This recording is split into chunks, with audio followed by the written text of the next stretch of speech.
Okay. Good afternoon, members, and welcome to this afternoon's sit-in of the Education Committee. So the housekeeping as usual. I advise members that the committee meeting will be recorded and broadcast throughout Parliament buildings and online, and I would advise anyone in the public gallery that they're welcome to use mobile devices as long as they're in airplane mode and that all devices are muted. And I would remind everyone that it's not permitted to take photographs or record any part of the meeting. So item 1 on the agenda is apologies. Do we have any apologies today? No, none noted. Oh, sorry, Gary was that? Yeah. So an apology from Gary, Gary Middleton. Not aware of any others. I think Michelle had indicated she may be running a little late, but is joining the meeting. Item 2 is chairperson's business. So one just diary reminder. So the committee is holding a stakeholder event on Tuesday the 3rd of February. And that's in room 115 between 4 to 7 p.m. next week, and that is around the curriculum review and the work of the curriculum task force. So we'll be hearing from a range of stakeholders who will be introducing their specific subject areas and some of the concerns and the issues that they would like to have on the agenda for the curriculum review, and then we will be utilising the round table format that we've used for other events like that.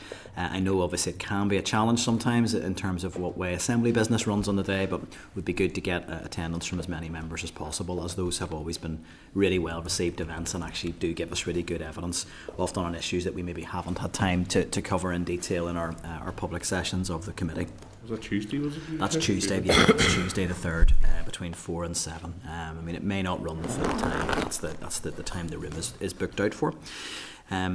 The only other thing I would want to just raise at the start of the meeting, I think, is just in terms of some issues that arose this week in relation to the response to school closures around the storm and the weather events. And I'm sure all elected reps have had contact. I'll be honest with you, the contact I've had from parents and principals has been varying. There are some who are saying, we wanted freedom to make our own decision. Others saying we needed a blanket decision. Others were saying they didn't feel the guidance from the EA was helpful to allow them to make a decision. I suppose it was just a little bit frustrating to maybe see a bit of that confusion emerging in the system, given that we had the Minister's review on this before, which I think everyone had hoped would maybe bring a bit of clarity to how these processes would be managed. So I'm happy to open it up to members for just any discussion in terms of how this maybe played out in their own local areas. But I would want to suggest that we may want to write to the Ministers or Committee just to get clarity around, is there going to be some bespoke guidance provided to schools? Because it does appear to be the direction of travel that these decisions are being left to principals in the main. And the issues that had been raised with me were generally principals wanting clear guidance on where they stand with legal liability. So if they do open and something happens, will the EA back them in terms of covering them for liability? Is there support available on how to carry out a risk assessment? A lot of principals saying we don't actually know what are the things that we should be looking for. Is it just our school grounds? Is it travel for parents? Is it travel for staff as well? So there are those issues to be considered, and also around whether or not there is any suggestion of maybe a move to more directive approach, even around when decisions have to be made and when they have to be communicated. So I'd like to get clarity from the Minister on those points, but I'm happy to bring in other members. Yeah. Deputy Chair, and then yourself. I agree with all those points you made, and the point I was just talking to Avine earlier there. These storms are happening more often. Yeah. I mean, that's twice within a year. A lot of schools have had to close. So the leadership, management, department, EA, whoever it is, need to give proper guidance about what happens, because we had the situation the last time. Schools were only given direction at 8:30 in the morning or something like that, which was created mass confusion out there, not just for schools but for parents as well. So the department and the EA really need to step up to the plate here and work out how they intend to deal with this in the future. Yeah, I think it's the clarity is the key. The more uncertainty we have, the more difficult it is. So I think it'll be Cathy next, and then with Danny, and then David.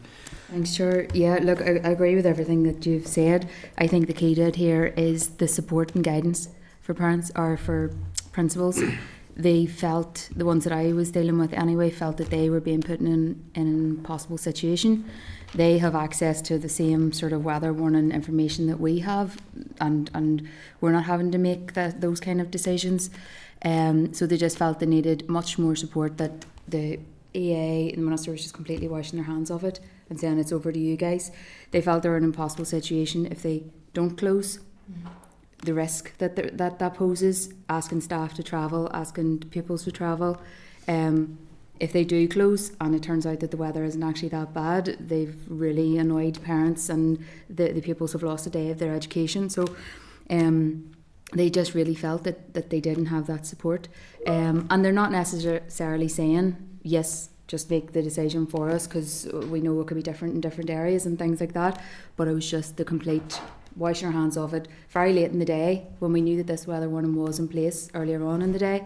Very late in the day, the letter that didn't really mean anything landed out to them. So I 100% agree. We need to get some clarity, because these are going to happen time and again, and we're going to just be back in the same position. And it's unfair on the principals, but it's also unfair on the staff not knowing. One principal in particular said to me, had he known that this was going to be the case, his teachers would have been more than willing to make sure there was extra work sent home and cover all those things. It's just not the time to do that whenever it's just this scattergun approach. Yeah, well, that's grand. I mean, and look, I am conscious, probably if the EA were sitting here, they'd say, look, we have the same challenges. We're working off the same data, but I think it's that is that point around the lack of guidance. Schools just really not sure what is the criteria they're applying when they're making this decision, and that's maybe where we need the clarity. Danny, bring you in. Yeah, Kathy covered a lot of it there. It is that they're giving our leaders in schools that opportunity to plan ahead as well. So, like, we had them weather warnings coming through early that morning. Then the letter to the school leaders came very late in the day, and they can't prepare for that. I'm very grateful for the school leaders in my part of the world, because they did make that decision around 7 p.m. on the night before, which allowed parents to plan the next day for taking care of the kids and all what goes with that. But that really shouldn't be down to them to do it. It really needs to be those at the very top, and that is the chief executive, that is the minister. They can't leave it down to school leaders, because it is much more than just the grounds of the school. It is travel, it is canteens, it is staff getting there. It's a whole host of things, and we need to be showing that leadership. And as a committee, we should be really demanding that of those who sit at the very top. They need to do better for our school leaders. Okay, thank you, Danny. David, bring you in. Thanks very much, Chair. I no problem with most of what I disagree slightly with Danny in that regard, but I think most of what's been said in terms of clarity and providing support and advisement and that, we absolutely should have clarity. School leaders should have clarity. I am, on balance, and I'm happy to listen to school leaders who take a different position, but I'm comfortable with our schools are independent bodies, with local decisions being made by school leaders, but they should have the information that they need in that regard. So I'm comfortable with letter being written in that way, but I don't necessarily agree that decisions to whether to close schools or not should be being made necessarily by the minister or the chief executive of EA. They certainly have an advisory role, and that advice should be forthcoming, and if there's more advice required, then I think we should seek that. But I understand, and really what I wanted to say, Chair, was to reflect exactly as you said. The reality is we're all aware that there are different views from different head teachers in different schools in our areas and beyond, and some of us will have had emails not only from our own constituency but beyond from head teachers are frustrated, and the likelihood of a different decision had been made, we would get similar emails from teachers, parents and so on from a different perspective. So EA, like ourselves, are damned if they do and damned if they don't in this. So, but they should have, anyone making the decision should have all available information and support to make that decision. I mean, I do think it's around making sure schools have the right guidance, right support, clear processes. But obviously there will always be local considerations, and I think I have no interest in a blame game in this. These are difficult things to navigate. John, you had indicated.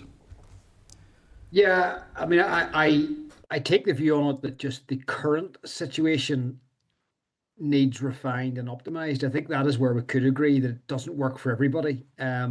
And the clear objective should be that parents know as early as possible and with clarity and certainty, because they've got to arrange transport, childcare. Some of them have different children in different schools.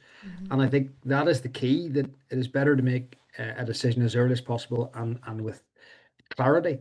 But one thing I think is required is that the school principals are having a direct conversation with the EA as part of a debrief and said, how do we do this collectively better that suits everybody? And to me, that is the absolute key, because at the same time, everybody worries about reputational risk. Oh, if I stay open and a child gets injured, how does that look in the school? How does that look on us in terms of liability? So if we're going to make decisions, there needs to be some degree of support for that decision. And these are the really tricky issues, I think, that we need to navigate. But one thing I think we can say for certainty is the parents are being disrupted, children are being disrupted, and the current system is not working. And it probably needs, the EA and the principals to get round the table and actually collaborate on this and say, what is the best way forward? Thank you, John. I'll bring Cara in. And Yeah, then just lastly, I fear I close. might repeat everything that everybody has just said, because I think we're in broad agreement. But the main issues that came across was the liability aspect, the level of distress that it's causing principals, and taking the time in their evening with their family away from them.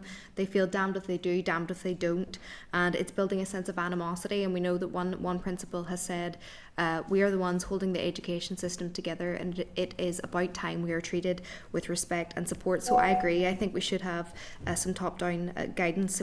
It's so needed, and it would be so helpful, because in the meantime we have principals, teachers, non-teaching staff, parents and pupils wondering what's going to happen the next day, and it's just very chaotic at the minute. So yeah, I think if it's possible that we could write to the Minister just to ask for clarification if this is to happen again. Well, I think that's, there maybe are nuances and positions around, if anyone's to blame or not to blame, but I think, we're all agreed these weather events are going to become a feature of life here, and, we need to make sure we have a process that works. So I think we're agreed to get a bit of correspondence away, seeking that clarity, seeking what engagement is going to be undertaken with school leaders to get this process refined to one that does work, so that everybody understands the system that they're operating in. Okay, thanks for that, members, and I appreciate just that leaves us then just a wee bit behind on time, so we'll try and move through the rest of the agenda now as planned. Item 3, declarations of interest. Or do any members have anything they want to highlight at this stage? No. If that should change, obviously indicate during the course of the meeting. Item 4 on the agenda is matters arising. So I would just refer members to a briefing paper from the Department of Education on the Stroul Shared Education Campus, and that's at page 3 of table papers. That's been just highlighted, as we had originally intended to hear from the department directly on that, but we now have the written briefing. Anything any members want to say in relation to that, or are we content to note at this stage? Propose to note. I might just raise it now rather than waiting to forward work planning. I see that there is potentially still Stroul in there for a formal briefing. Given we have a comprehensive written briefing there, I'm happy to propose. We were going to just keep it under review based on that. I don't think there's any urgent need to hear from the department in person on that, unless any other members have a strong interest. Are we agreed to just rely on the written briefing at this stage? Agreed. Okay, item 5 then on the agenda is draft minutes. So that is at page 8 of your packs, and that is the draft minutes of the committee meeting of the 21st of January 2026. Can I get members' agreement that those are a complete and accurate record of proceedings? Is that agreed? Agreed. Thank you.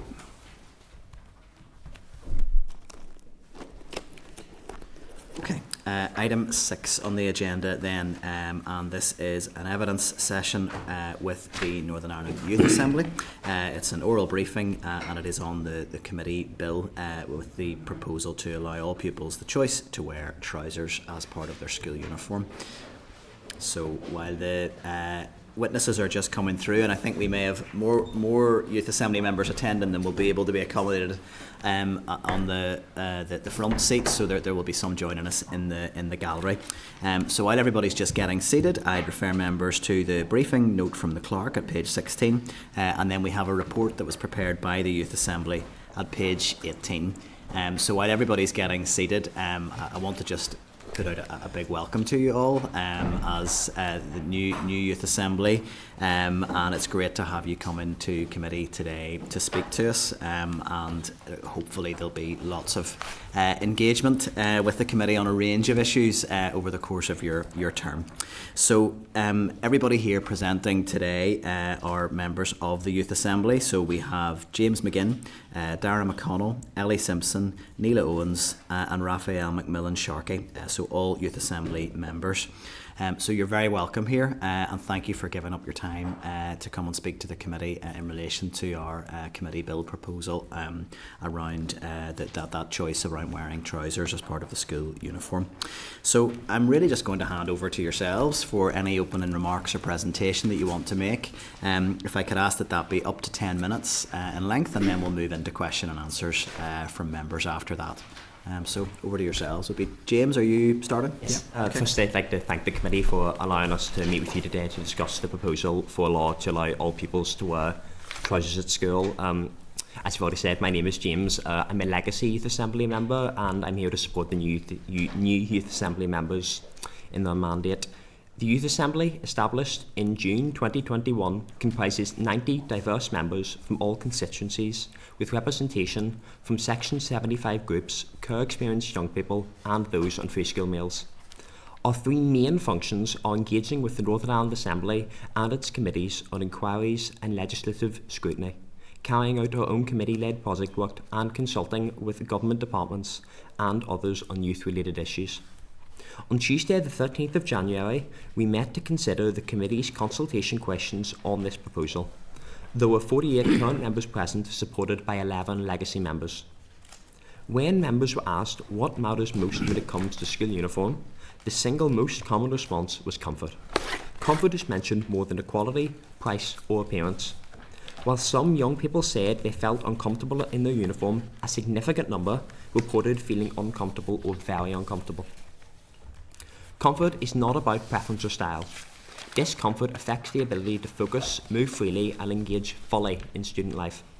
Members spoke about restrictive clothing, sensory sensitivities and long days spent sitting, walking and climbing stairs. Trousers were described as a more comfortable option for these everyday realities. Trousers. One young person told us that when the pupils feel uncomfortable, it becomes harder to concentrate in class. Another said that school uniforms should not make pupils feel distracted or distressed during the school day. From the perspective of young people, allowing the choice to wear trousers is a straightforward way to reduce unnecessary discomfort without undermining the purpose of school uniform. It does not remove uniformity, but it allows pupils to choose the option that best suits their comfort and ability to learn. The focus on comfort runs through the rest of our findings alongside equality, dignity, safety and fairness. I will now hand over to Raphael, who will talk about how these issues connect to equality and dignity, particularly for girls. My name is Raphael and I would like to speak about the theme of equality, which was one of the strongest messages to emerge from our consultation. When Youth Assembly members were asked what matters most when it comes to school uniforms, equality was the second most common response. Throughout the discussion, young people said that current uniform rules do not treat all pupils equally. In particular, members questioned why boys are generally allowed to wear trousers as standard, while girls are not. Many described this difference as outdated and difficult to justify. Young people repeatedly use words such as unfair, unequal, and old-fashioned when talking about gendered uniform rules. This was not simply about clothing choices. Members framed this issue as one of equal treatment and equal respect. One young person summed this up by saying that if boys are allowed to wear trousers, then girls should be allowed the same option. Others spoke about uniform rules, reinforcing gender stereotypes, and sending the message that girls should just accept being less comfortable than boys. This theme was also reflected in the agreement statements. Young people strongly agreed that allowing the choice to wear trousers would be fair. Equality was also discussed in relation to whom uniform rules affect most. Members recognised that girls are disproportionately impacted by restrictions on trousers, particularly during their periods, in cold weather, or when moving around school. Others highlighted that pupils with disabilities, sensory needs, or religious requirements can be further disadvantaged by rigid gendered uniform policies. Importantly, young people also spoke about equality between schools. Many felt it was unfair that whether a pupil can wear trousers depends on the school they attend.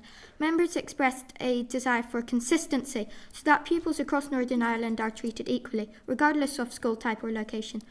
Overall, Youth Assembly members see the option to wear trousers as a simple but meaningful step towards greater equality in schools.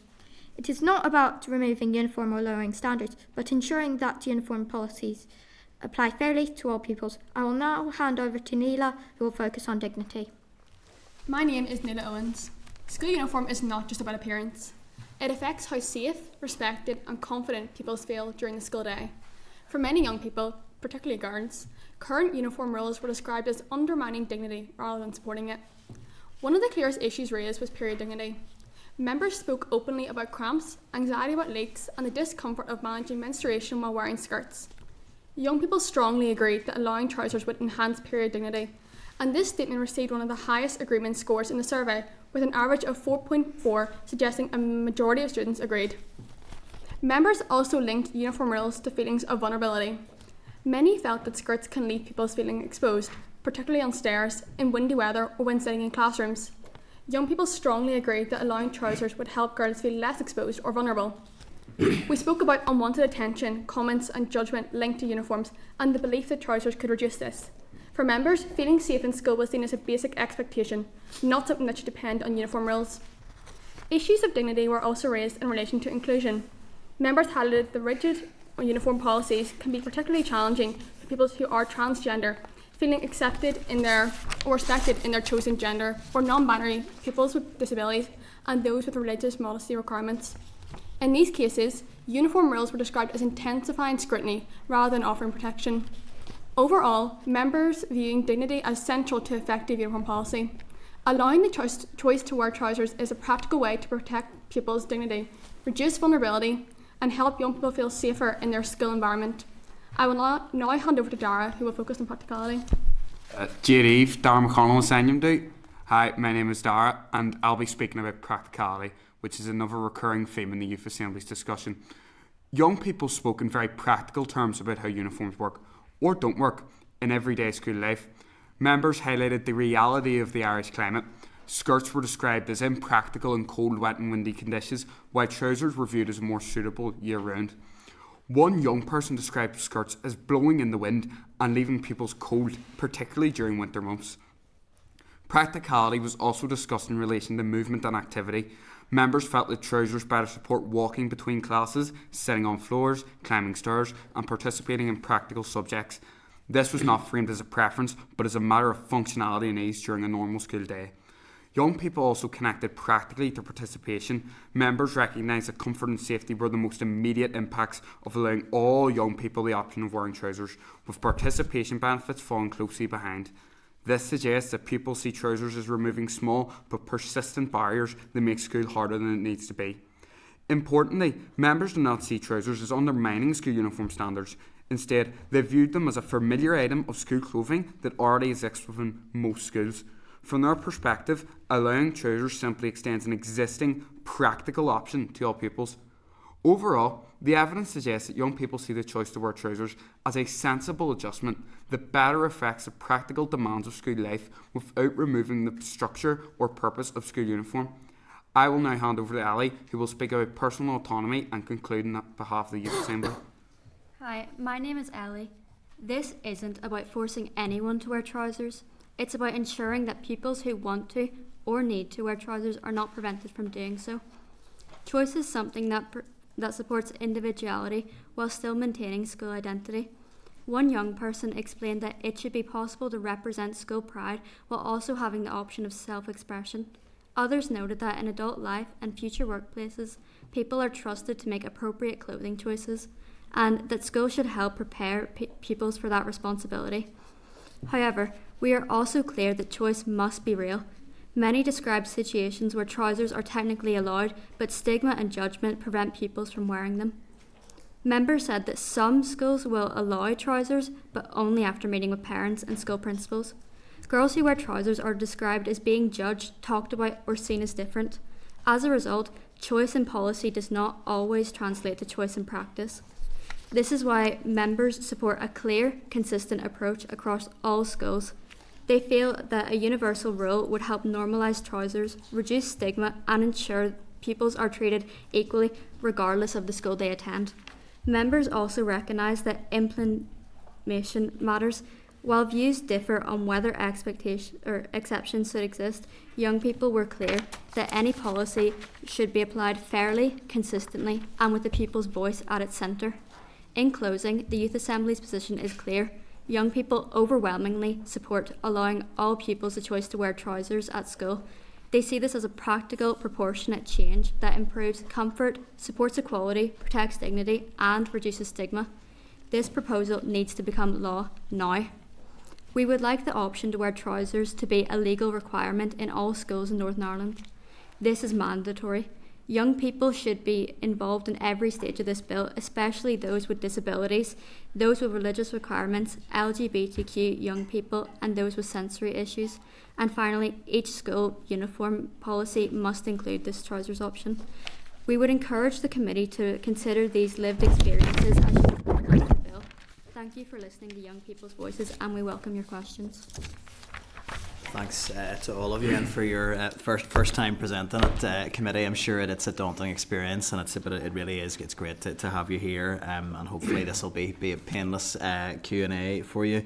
I have to say there's probably nothing in your evidence that surprises me, because when we were looking at the school uniform bill, I don't think we heard from a single young person who said anything other than we think that there should be a clear right to choose to wear trousers should pupils wish that, and that should just be universally applied. So it's reassuring that there's been no shift in opinion since we looked at that evidence, and it's really helpful, and getting a clear, in your survey, 98% support for a legislative proposal gives us a very positive platform to take this committee bill forward on.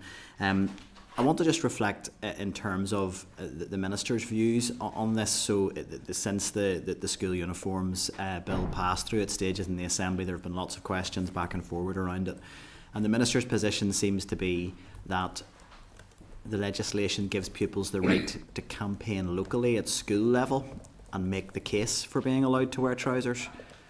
What's your view of that approach being taken to the issue? Hello, as you all know, my name is Raphael. I think that though people can campaign locally for girls wearing trousers, I think that they shouldn't have to do that, especially for younger people. They shouldn't have to campaign for the right to wear trousers, because it should be for all, personally. I think what Raphael is trying to say there is that we really believe that while many schools are moving towards you can apply for the option, we can still consider that a barrier, and as well that younger children, especially first year through third year, may not be able to campaign for that, and ensuring that it's a complete blanket opportunity for all young people to be able to have the option to wear trousers removes those with maybe stress or anxiety, or even the resources who wouldn't be able to campaign for that. And I think, it was at Ellie maybe referenced preparing young people for their future in the workplace. I think you would perhaps find it odd, would be my view, if you took a job up and said, no, you have to wear a skirt for this job, but we will allow you to campaign for a right to wear something different if you wish, or you can ask for special permission. So I do think there is a real disconnect with that. So I suppose that the other thing, really just as an observation, you'd mentioned about equality, but you'd also referenced equality between schools, and that's something that's come through. I've had some parents contacting me who are looking at options available in their local area for kids moving from P7 into post-primary, and actually saying in their sort of area learning community there is no school that currently affords the right to wear trousers. So it's almost then pushing, if that's an issue for a particular people, pushing them again out of their local community to find a school that will, and I just don't think that that's an acceptable scenario. So I think the point around actually just equality of provision across schools as well is really relevant. I'll just ask one other question. If the Minister was here, because the Minister does have the opportunity to to change this. He could do it this afternoon if he wanted to. We're bringing forward legislation because he seems dead set against doing it. What would you say to the Minister in terms of what action he should be taking at the moment? I just think that it should be accessible to every pupil, no matter what school they go to or what their beliefs are, that trousers should be a compulsory choice, and that I feel like it's kind of disappointing that it's not, because it's really widely approved on across young people, and that it's something that young people feel very strongly approve, and I feel like it should really just be a choice that is in the modern 2026, that it should be just compulsory. Yeah, and I'd also like to say that it's more that we don't have a problem with I don't think anybody would have a problem with what the Education Minister has proposed so far, but I personally just don't think it goes far enough.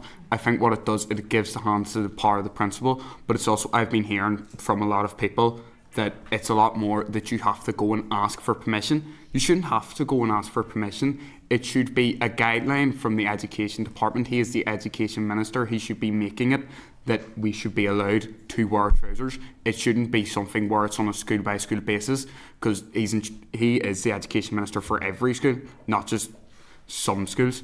So I feel like if there's anything going to be put to the floor, it should be something that covers all schools, not just a minority or a majority. That's great, thank you. I'll hand over to the Deputy Chair if other members want to indicate who want to come in. So yeah. Thanks, Nick, and thanks very much for your presentation, and I agree with everything that has been said. I mean, girls should have the right to wear trousers if they wish. They shouldn't be forced to wear trousers. If they want to wear a skirt, that's okay. But for all the reasons you mentioned, comfort, practicality, equality, vulnerability, for all those reasons. And this committee brought amendments to the Uniform Bill when it was passing through the Assembly here. Unfortunately, the Speaker rejected those amendments, and this committee has now taken a decision to bring forward its own bill, which will give all pupils the right to wear trousers. But the Minister could do that with just the stroke of a pen. Are you aware of that? Yes. You're familiar with the way this legislation and the Minister's guidelines are working? Unfortunately, the fact that we have to bring a committee bill to ensure this happens actually costs money. It costs thousands of pounds to employ drafters to draft legislation. It takes up committee time. It takes up time in the Assembly itself that could be getting used, for other legislation or other useful items to be dealt with in the Assembly. So, in terms of the Youth Assembly, have you had any direct communication with the Minister around this particular issue? No, not yet. No. Well, I would advise you to write them and let them know how you feel. And also, and it's not just about trousers in terms of that equality, but it's also the case, and it was another one of our amendments that was rejected, that young people with special needs who are distressed by certain types of materials or, a tie up around their neck and can cause anxiety and so on, that all of that should have been prescriptive in the Uniform Bill as well, and wasn't. So, I mean, I have no real question for you unless someone wants to comment on anything that I've said there. I think the Youth Assembly has been really behind all of the current proposals that were brought forward in the School Uniform Bill, and that we, I think the Youth Assembly together would really like to see more movement on the trousers being universal, but we are still completely behind the current, what the Minister has currently brought forward, but we would also be completely open to anything more. Yeah, we are completely behind reforms so far, but there will always be an appetite for me, and I would say, I speak for the Youth Assembly as well, when I say for a little bit more, you're always going to ask for a little bit more. Mm-hmm. So if we feel like that is agreeable, that can be met, we're definitely going to try and get that, and I feel like this is something that can definitely, I feel like the Education Minister should listen. I think he will listen, and I hope that what we've come here today to do will actually affect change. Good luck with that. Thank you. Okay, Cathy, you'd indicated next. Thanks, Chair, and Gormagad agus my Shiv. Thank you very much, and well done. The presentation was fantastic. There was actually a couple of things that was said. Ellie, you mentioned something that I don't think is actually registered with me before, was around those girls who are wearing trousers now actually being seen as different. And could you expand on that a wee bit more, because that's something that hasn't occurred to me. In my school personally, there was only one girl who wore trousers, and as far as I'm aware, she left due to like forms of being bullied in and outside of school, and she gets homeschooled now. But typically girls who have been seen to wear trousers have been made fun of, even to their face, behind their backs. It's always been happening, and that's where most girls would shy away from it. And that's because you have to go and you have to talk to someone about it just to be allowed to wear them. And then once you do that, you come into school and you're still being treated differently, even if you feel slightly more comfortable. And we think if you bring in like being allowed to wear trousers as a law, it'll make a lot more girls feel more comfortable and like less basically ostracized for their choice in clothing. Brilliant. So my sister, she goes to the same school as me. She wears trousers, and a lot of the people in my school wear trousers. Like, there's a girl in my class who wears trousers. There's a girl in the class who we often work with who wears trousers, and because there's that many people wearing trousers, and it's not too hard of a process to go through for my school. I'm not sure about other schools. There's no bullying over it in our school, and honestly, as I have asked a few people in our class, a lot of them have been saying things like, why not? Obviously we should be able to wear trousers, and I think if this law is brought in, bullying over this would at least phase out until in the pretty near future be eradicated. Excellent, that's an excellent point, yes. Can I just say, I feel like if we brought in a law that allowed trousers and trousers became more popular for girls, it wouldn't be such a shown on issue that if younger generations started school wearing trousers, and from the ages of P1, like I wore trousers when I went to play school, but when I went to primary school it wasn't the same. I feel like if we started wearing trousers from younger ages, that it wouldn't be an issue at all, and there wouldn't be any ostracization of people, because it'd be such a normal thing to see and more comfortable, and people wouldn't think of it as such a like random decision, and there'd be less bullying. Absolutely, they're excellent points that you brought forward. Just see on the, you mentioned there about lots of people in your school wearing trousers now. Has there been any harm caused? Has there been any issues raised because they are wearing trousers? None, absolutely none. All the people in our class are fine, all of the teachers are fine.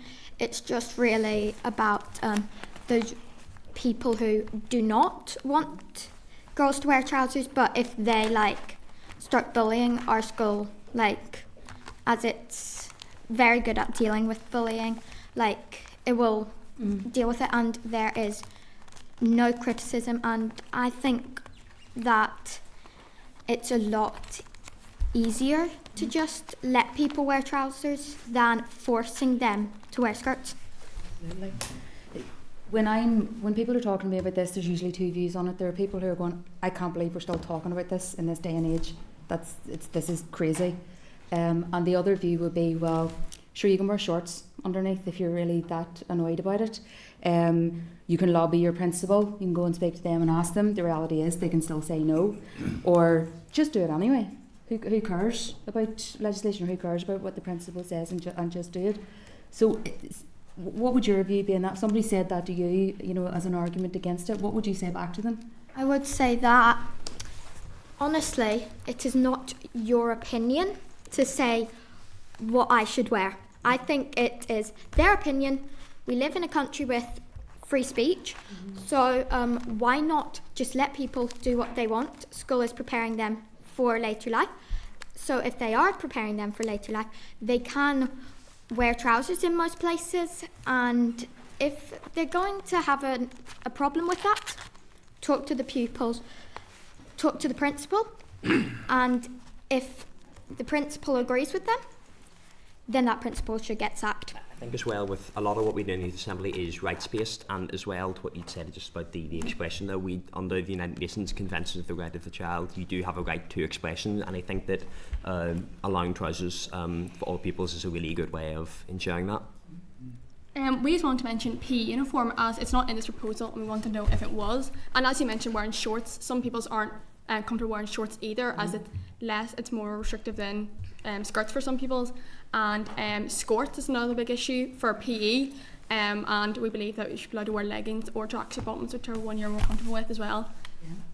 Absolutely. Whenever we were looking at amendments to this, branded items was a key part of it, and not very often the branded items are the PE items. Yeah. And we had looked at an amendment at limiting those and limiting the amount, so that schools couldn't effectively make you wear a certain PE uniform either, that it was something that again you were comfortable in and could wear whatever you want. And we've seen recently in the GAA girls winning that battle and being able to wear shorts because they don't want to wear the skirts as well. So that's fantastic. Thank you very much. It was really insightful. Thank you, Cathy. Michelle, you were next there. Thank you, and thanks folks, and congratulations on taking up your new role. I spoke in the Chamber on this issue during the week, and I did make a really genuine appeal to the Minister and said, like, if he won't listen to us, maybe he'll listen to you. So I hope he's watching. I hope he'll listen to you, and I really hope that he acts on this. So I want to know, how does it make you feel to know that the Minister has the power to do this right now? We don't need to bring a piece of legislation. He's actively changing the guidance right now around school codes. So how does it make you feel that he won't take action on this issue? Can I speak on this?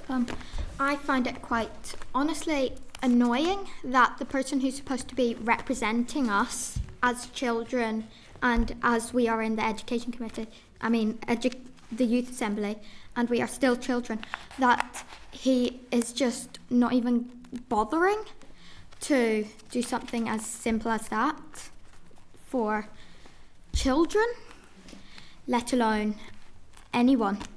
So I think what Raphael is saying is that the Youth Assembly is always open to any dialogue with the Minister, and that we would be completely open to any discussion on this topic with him. Our doors are always open to the Minister if he wishes to speak with any of us. Yeah. Well, you're speaking today, so I hope he's listening to you. I also wanted to know what you felt in terms of us as an Assembly and our inability to get simple things like this done. Does that make you lose confidence in us as an Assembly? I mean, there's a lot of big issues out there that we have to tackle, and if we can't get something like this done, doesn't bode well, does it? We're not very popular at the minute. Yes, I find it that that the Assembly has to take this time, all this time of committee hearings, including this one, and potentially later drafting a bill, which I think probably is going to happen, is a huge, I don't want to sound like I'm against this, but like a huge waste of time that we're still having to think about this in 2026, where people are allowed free expression and we still have to consider if girls are wearing skirts. If girls should be able to wear trousers. Well, I admire your dedication to this legislation and to getting new proposals. I do think it is quite disheartening that it's not going through, but I do think with right proposals and right recommendations that hopefully there will be some change and reforms. Yeah, I completely agree. I know it is a simple topic, however it is at times a very divisive topic, but the fact that stuff is getting done is very important. And I'd like to thank the committee for just being here and listening to us, because many a times, just from personal experience, have I spoken to someone older than me, some maybe with a little bit more, who thinks they have a little bit more experience in that subject, and then look down on me. I feel really welcomed in this room to be listened to, and I really appreciate that from the entire committee, and I'm sure everybody else does as well. Appreciate having you here. I've got one last question. So you know yourselves, if you go down the high street now, girls are wearing trousers. They choose to wear trousers. It's just kind of normal in 2026. It's not a controversial thing. Some people have suggested that not doing this and leaving it with schools is about control. It's about controlling what young women in particular wear. Do you think that's a fair statement? Yeah. What I would say to that is that a large portion of what school is to do is to prepare you for later life and to prepare you for the outside world, and that really as an individual I believe that school should reflect the outside environment. I don't know if anyone else has anything to say on that. Yeah, I just like to make a point. I'd like to bring an example. My mother runs a non-profit which is kind of partner with the Department for Communities and for Education. It's a majority woman workplace. None of them are required to wear skirts. It would be seen, I personally think, and I would fairly sure she would attest this, be seen as pretty obscene if she went in and was like, yeah, you all have to wear skirts. I don't make the rules. So I don't personally see how it is fair that us as children under the sort of rule of the Department of Education should be forced to different standards than adults. I don't think that's fair. I think if you go into any school in the modern day and age, I think mostly you would see women teachers wearing trousers. Why are they supposed to wear skirts or not supposed to? So why should girls? Thank you very much. Appreciate it. Thank you. And thanks, Dáire. Glad you do feel welcome here. It is something the committee does really try and prioritise to make sure we do engage with young people, but I also understand the frustrations when there is engagement and then decisions are taken that don't reflect your views. I understand that is frustrating. Cara, you'd indicated next. Thank you, Chair. Thank you all so much. Some familiar faces, some new faces. It's brilliant to have you here, and I really love to see the passion from our young people on this topic, and you're really shaping today this conversation. So delighted to have you, and I would just echo what other members have already said, that I'm sitting here today comfortable and cozy, and I'm in a pair of trousers, jeans, and I had that choice today, and it helps facilitate my role as an MLA to feel comfortable and to focus on my work. So I'm delighted as a committee we're really bringing this conversation around trousers forward, and it's such a basic ask. I really think it's a denial of your fundamental rights to comfort and to equality. And I went to high school in America. You could wear whatever you wanted, you could self-express, and I'm so frustrated. I remember what it's like being a teenager. It's just so frustrating that you don't feel listened to, so I'm delighted you're here.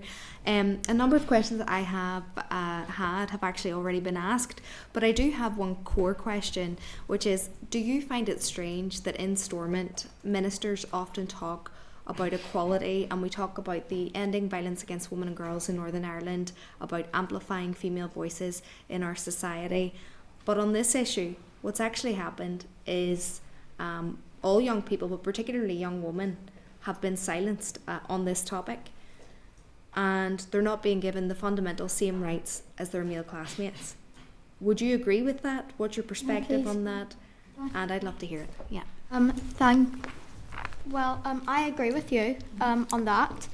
I think it's very, very strange that people are saying that they should end violence against women and girls, and I am a feminist personally, but I think it's very strange that they're saying we should end violence against women and girls and then doing something which could actually help end violence against women and girls, and then people talking about ending violence against women and girls, and then really some of the people who are saying that this, and not sure about, but maybe even some people in this room do not honestly believe it and are just like trying to get votes. I think what I would say for the whole Youth Assembly as a whole is that we entirely support the Ending Violence Against Women and Girls campaign, and that as a legacy member of the Youth Assembly I had an opportunity, we compiled a report on young women's rights in schools, and I think what I would say is that with ensuring that all pupils have access to trousers, I think that can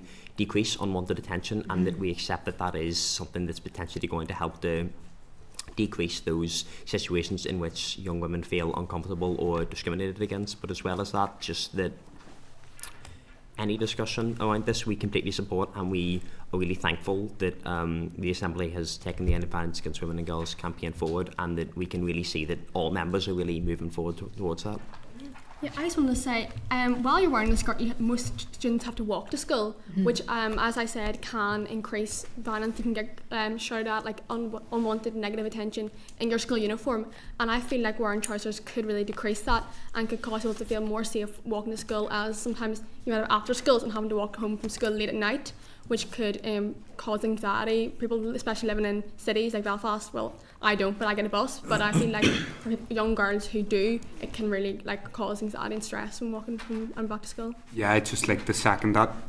From personal experience, I have two sisters, a twin sister and an older sister, who both wear skirts to school. I have to get 2 buses to school, but when I see myself, not that doesn't happen to myself, thankfully, but when I see me and with my sisters as I am walking through city centre on the bus, I see the type of looks myself, which if I did not have such self-control, I would probably go over and smack that person, to be honest. Yeah, of course. But it's completely, bringing in trousers would completely negate that. It would completely remove that risk, and it would help a lot towards the ending of violence against women and girls.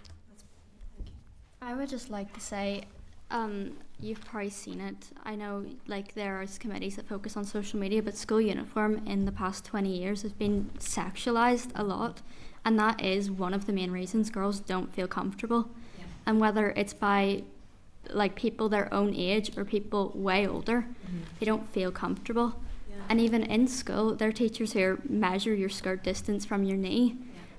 And it's just like they complain about like us rolling our skirts or whatever, but we don't have like, some people just want the uniform to look better, but we don't inevitably have another option. I feel We're a just lot stuck of it with is about skirts. policing girls and their decisions, and it's I've heard some extremely uncomfortable incidents, when a child has been told pull that skirt down, you don't want to distract your teachers, and it's totally inappropriate.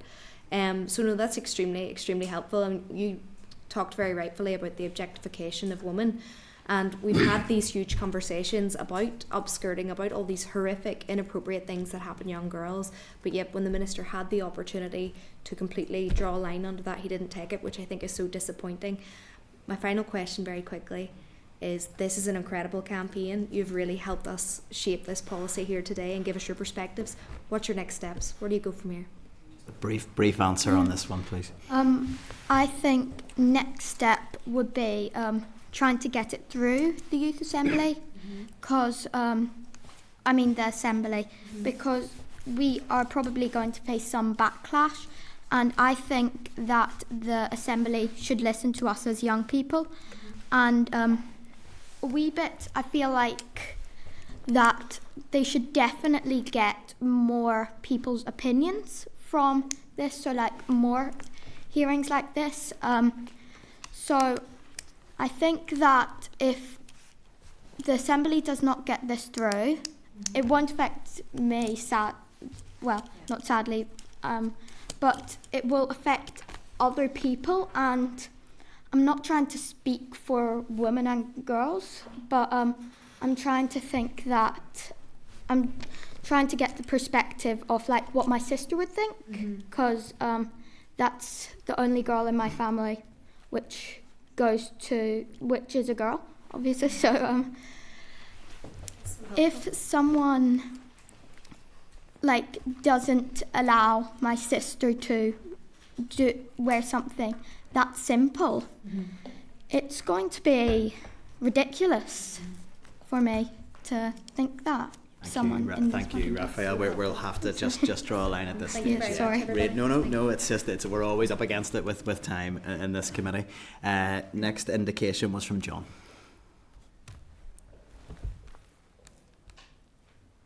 Lightning and passionate input, and it's good to see my constituency represented with the Ballymena School, so that's doubly welcome.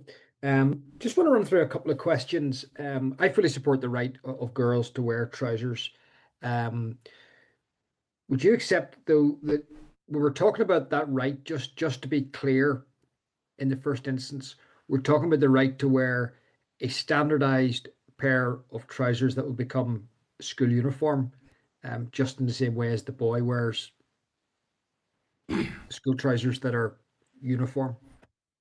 I'm slightly confused about what you mean. Sorry, it's so we're not pitching in any way that girls can wear any trousers. It is that they clear that you can wear trousers as an item of school uniform. And we can distinguish that from the issue around general issues around uniform and wearing your own clothes. Completely. That's completely where we're coming from. I think the view of the Youth Assembly is that yes, totally, it's a standard pair of uniform, and that we're fully behind this amendment, and we fully believe that it doesn't undermine uniformity and the role of uniform in ensuring that all pupils are equal in appearance. Yeah, no, I think, and you put it better than I put it, so well done for that. Question 2, girls, I want your opinion. I know we've touched on this, just to get it clearly, on whether we need to look at PE uniforms, and it was touched, and the right to wear shorts or skirts instead of skirts in terms of participation in PE. Is that something that's universally or strongly supported amongst girls in school? Yeah, well, as a girl myself, I feel like wearing tracksuit bottoms or leggings in school can be a lot more comfortable, as shorts, they're just restrictive, and skirts can be very restrictive. And as playing GAA myself, I don't play camogie, but there was a fight for wearing shorts instead of skirts, and that was rejected first, but then with determination they did get it. So I feel like school uniforms should do the same and should allow people to wear leggings and tracksuit bottoms if they feel comfortable, especially those with religious modesty requirements and disabilities. Yeah. One particular issue is promoting the participation in PE, particularly from year 10, when sometimes it falls down. Do you think if there was the right to wear tracksuit bottoms, skirts or whatever, instead of just a skirt, that there would actually be more willing participation in PE from year 10 onwards? Well, I'm year 10, so I think I can speak on this, but in my school, we are not allowed to wear our skirt home. They don't ever really touch on why, but I think it is pretty self-explanatory, as you can imagine. But that's where I think if we were allowed to wear leggings or tracksuit bottoms, like, not more people would want to do it, because I just think people can't be bothered to get changed back into their school uniform after, like, doing a sport after school or something. Yeah. Okay. Thank you. And thank you for your insight. It's been invaluable. Thank you. John, Dáire, you'd indicated. Thank you.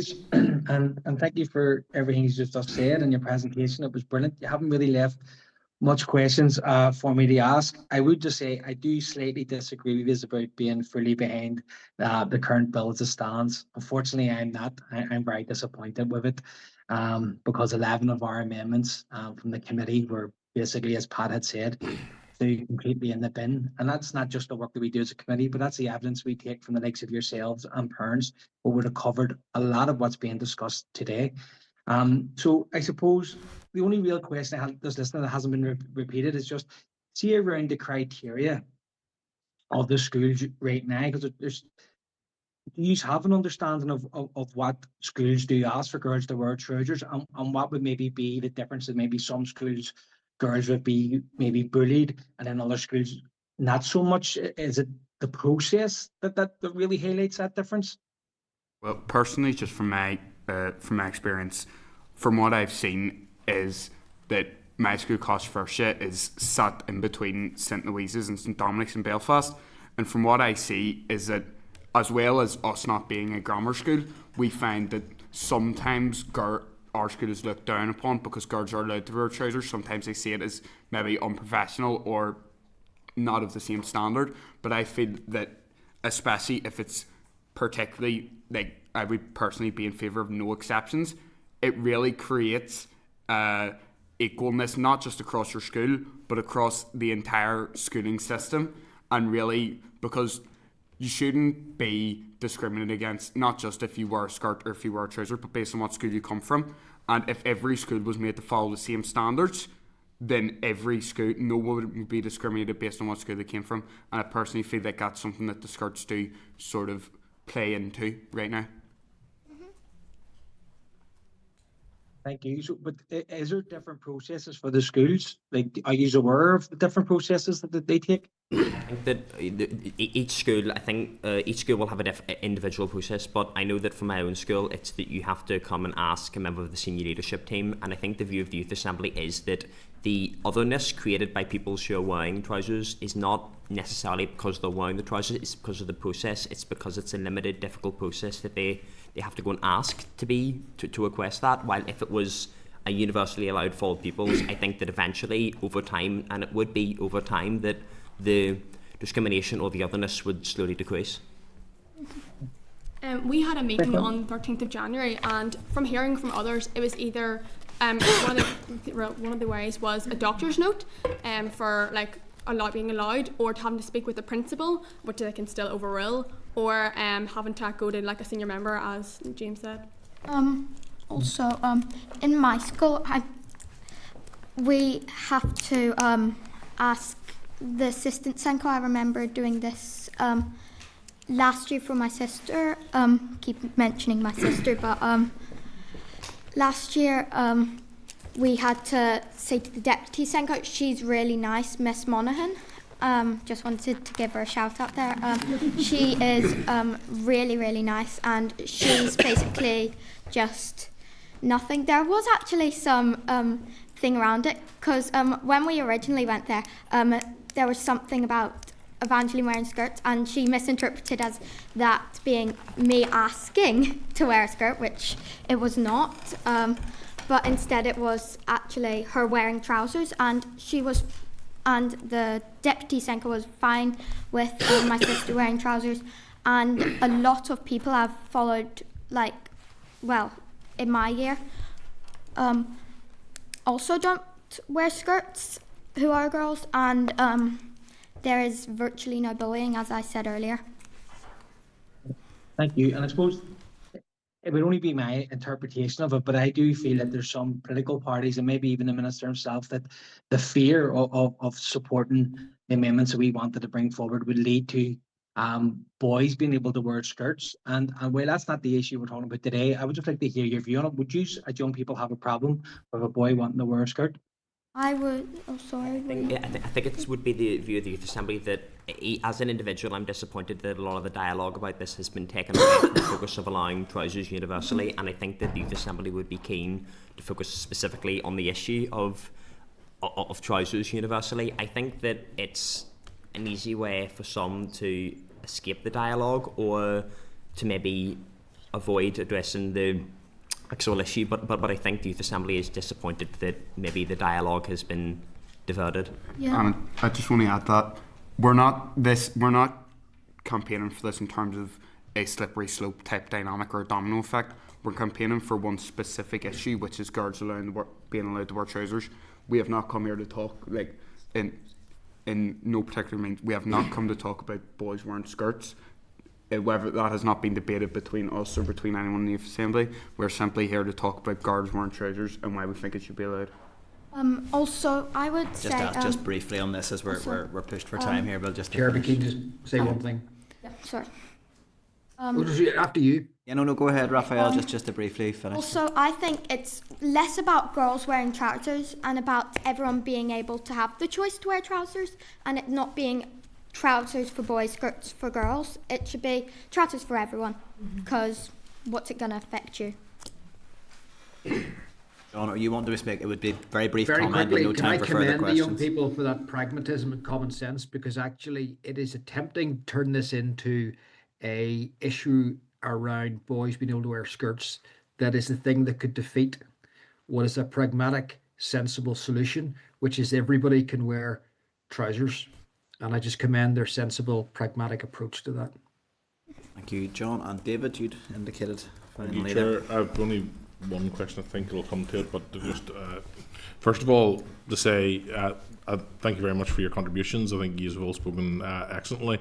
I think Danny was pointing at the debate that there's been had around whether boys can wear skirts. I think the reason that was a point of discussion was because prior to this bill, it was on the table, so it was a relevant point of discussion at the time. It's not now. I just want to clarify, probably, I don't speak for the Minister, but I clarify that his position as I understand it. I am part of his party. First of all, we don't oppose this bill.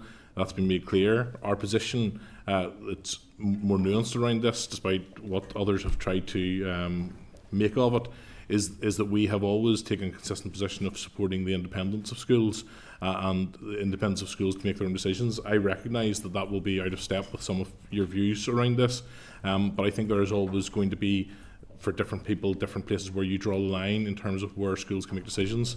We see today schools that have different colours in their uniform and so on. We could have a situation, and some would argue for a situation, where a minister dictates that all schools should have very, very similar uniforms and they should all do exactly the same things and look exactly the same and have exactly the same ethos. That's not a place where we want to be, and therefore we defend the independence of schools to make decisions for themselves. This is a very specific issue, and I realise there's passionate views on it, which you've articulated very well.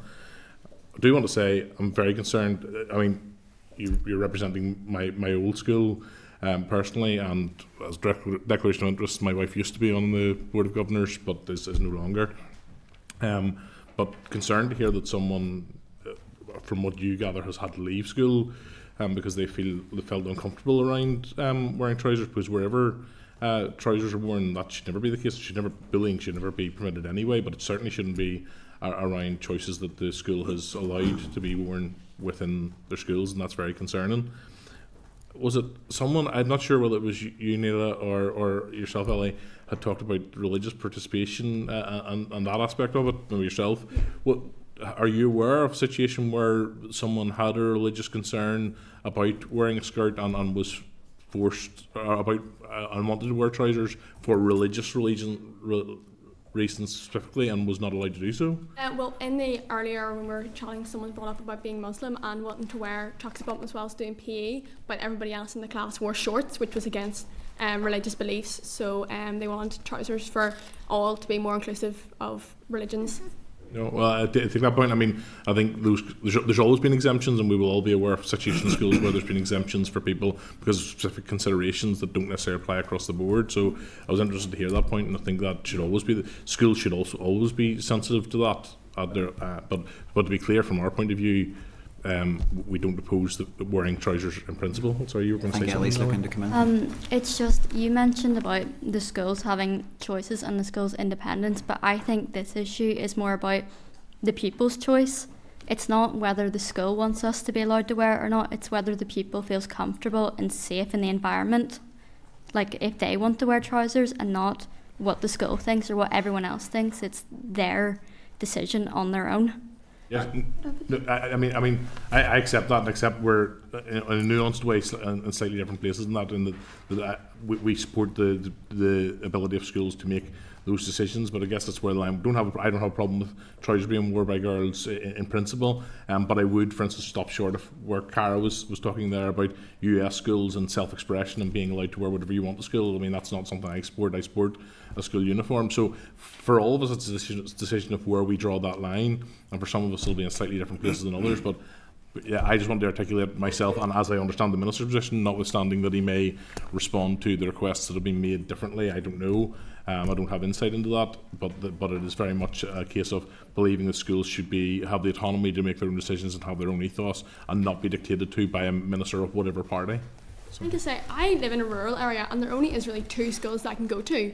And if both of those schools decided that they weren't going to let girls wear trousers, then everyone in my area is stuck. There is no option. I don't have loads of schools and loads of variety of schools to pick from. So I believe then it shouldn't be the independent school's choice, and that if it is an overall right for girls with the choice, that it would make it a lot easier for people in rural communities to express their desire to wear trousers. And I'd like to second that. In the interest of time, just final contribution there, Dáire, thank you. Just quickly, I'd like to say that in terms of exemptions create differences, and I'm fairly sure everybody here would agree that when you are at our age, exceptions create bullying, creates being left out, creates being seen as different.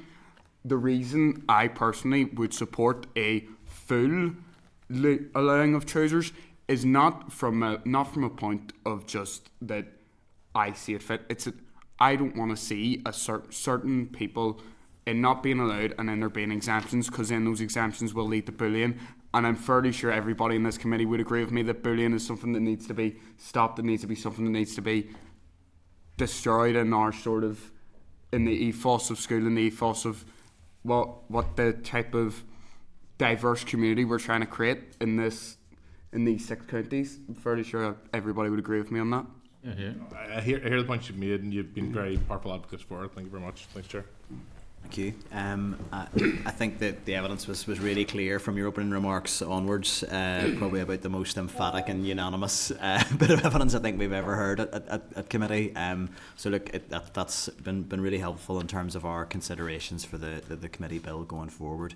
I would just highlight that in terms of the responses that we have had back on the consultation, it's now over 3,000 responses on this issue. So there's clearly a huge amount of public interest in this. I really do hope that you know, there maybe is some scope just to get this dealt with through the guidelines, as that is the most efficient use of resources as far as I can see it. This is an easy thing to do. But the clerk is nudging me here around getting a photograph. I think given that this is the first evidence session for the new Youth Assembly, that would be something we'd be keen to do. So maybe just turn off the live feed just to get that done, and then we can move on from there. Okay, so thank you. We just had the live feed off there just to navigate getting the photograph done for anybody who is watching committee. That the information obviously all been recorded on Hansard, so that'll feed into the evidence on the committee bill. Is there anything that we want to add in terms of actions, Michelle? Okay, if I ask David a quick question, just on your point about the nuanced position, just genuinely square the circle for me that these on the understanding that I don't speak for the Minister and Department. But if it's the position you said you're taking, you said as a party that you take a nuanced position on these things. So you're mandating coats and the Minister's acting on that. We're talking about trousers. Like, it's not really interfering dramatically with the school uniform here, it's trousers. Is it really a massive difference? I mean, you would have to ask the Minister to articulate the reasoning around that. I mean, the point I was making is that the DUP, and I think we all know it around this table, has been probably on the spectrum of any issue that's been debated in the Education Committee, pretty strongly in favour of maintaining the autonomy of schools, and that's on most issues. I understand that it's an issue of, as we said earlier, where you draw the line on those things. I understand the point that you're making, but I can't articulate for you that because I wasn't part of it. Could I just check through the clerk? Have we corresponded with the Minister? Because I know that there was, some frustration perhaps from the department around the school uniforms bill. They maybe felt that committee didn't go early enough with our amendments to discuss them with them.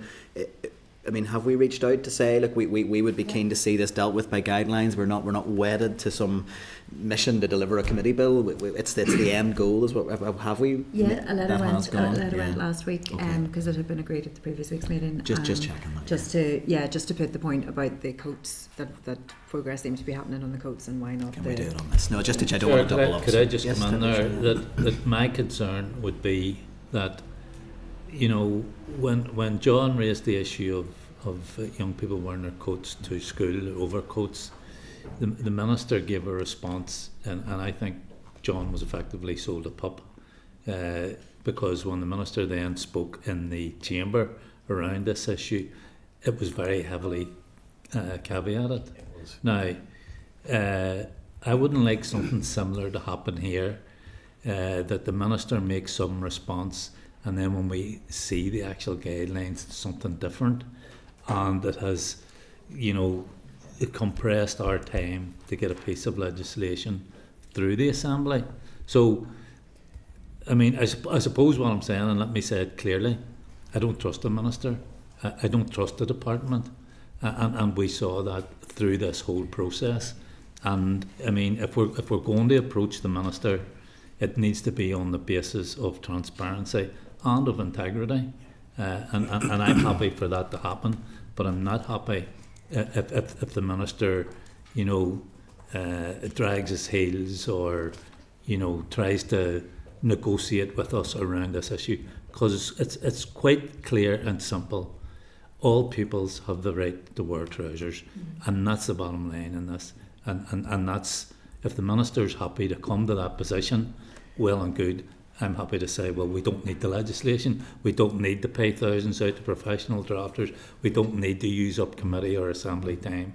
The Minister can do it with a stroke of a pen, and I'm happy with that. On the same page as you with that, Deputy Chair, I would not propose that we press pause on anything we're doing around that on a hope that the Minister does something. It would need to be on the basis of actually seeing the text of revised guidelines and that we're clear that it meets the policy objective, at which point then we could down tools and let them deal with it through that way. But I agree, it needs to be clear and transparent. Kathy, you'd indicated. Yeah, it was just on that point around the coats, because we had decided about, I think it was maybe 3 meetings ago, about writing to the Minister to get clarity on that, because again, I think what we were told, it was like seeing that we had, this was brilliant, children were going to be allowed to wear coats, but then it just became so convoluted that, like, actually are they, and there wasn't really much of an understanding. Have we got anything back on that, or got any clarification from the department yet? Nothing. Is it worthwhile, like, because we've been in this situation before where we've sent off correspondence and we're waiting and it just delays everything? Is it worthwhile chasing them again? Or? Well, look, I would suggest this has had a very clear airing today. I'm sure officials are watching it. I would suggest, and if they want to make a note of that if we haven't received a response by next week's committee, it would be appropriate to write. But I mean, I'm sure the officials are watching this today, so I would hope that we do get something. Chair, is it possible for us to get clarification on, I mean, we've heard today that allegedly the Minister hasn't agreed to meet with the Northern Ireland Youth Assembly, who are fantastic. They embody our young people and their needs and articulate so well the changes they want to see. Can we get a rationale or an understanding of why they've been refused to be met, or maybe further clarity on what youth groups across the North have asked to meet with the Minister specifically on this core issue and have been refused, or what briefings have been provided? Just some levels of clarity to understand, is he refusing? Yeah, no, I mean, I have no issue with that at all. I mean, I think possibly that discussion might have been while we weren't in open session, but I think we could certainly write to the Minister to say that we would be very strongly encouraging to engage with the new Youth Assembly, and would be be keen for him to do so on issues affecting the committee. So if members are agreed on that, yeah, agreed. Okay, so that moves us on then to item 7 on the agenda, and if we want to bring the witnesses through. So this is an oral briefing from Department of Education officials, and it is on the General Teaching Council Bill. So just while the witnesses are coming through, we have a briefing from the clerk at page 61. We have briefing papers from the department at page 63, and then also at page 20 of table papers. And then at page 68, we have a table setting out issues that have been raised on the bill so far. And I would just direct members to that, as that may help frame issues that we had stated in previous evidence sessions that we wanted to pick up with officials. So thank you all for joining us today. You're all very welcome. I'll just go through details of our witnesses, but if I get any job titles or details wrong, please do correct that. We have Mark Bailey, the Director of Education Workforce at the Department of Education. We have Alan Boyd, Head of the GTCNI Interim Sponsorship Team, also at the Department, and Leanne Johnston, the GTCNI Interim Sponsorship Team as well at the Department. So you're very welcome, and we're looking forward to your briefing on the bill. There have been a number of questions from the couple of evidence sessions we've had already that have arisen that we'll be picking up with you. So really it is over to you to make any opening presentation on the bill and to work us through any clause by clause commentary that you want to make, and then we'll move into question and answer from there. But over to yourselves. Okay, thank you, Chair. And you got the names and job titles correct, so thank you for that. Not always a given, but yeah. So, Chair and members, thank you for the opportunity to brief you further on the General Teaching Council Bill. My introductory remarks will pick up on some of the issues primarily that were raised by NITC a couple of weeks ago, and particularly around the independence of GTC, the proposed board appointment process, and the fee issue that teachers pay to GTCNI. Alan then is going to pick up on the sort of structure of the draft bill and the subordinate regulations, which together aim to provide a framework for the new GTCNI to discharge its functions effectively, but without being overly prescriptive, and I know that's an area that you want to explore in more detail. The committee has recently heard from GTCNI's senior management team on the progress made in overcoming the numerous historical challenges that they inherited. That broad progress underpins our view that GTCNI remains best placed to deliver its functions in support of the wider education system. And you've also heard the concerns of our teaching unions. They oppose the bill in its current form, as you know, as they're seeking a body wholly independent of the department and with a board composed of elected teachers and lay members, but lay members who will have no links to any teaching employer or any similar groups. And while we understand the aspiration for independence, we remain puzzled by their singular focus on this issue and uncertain what tangible differences this will make. This bill establishes a new board with the same degree of operational independence as any other NDPB in Northern Ireland.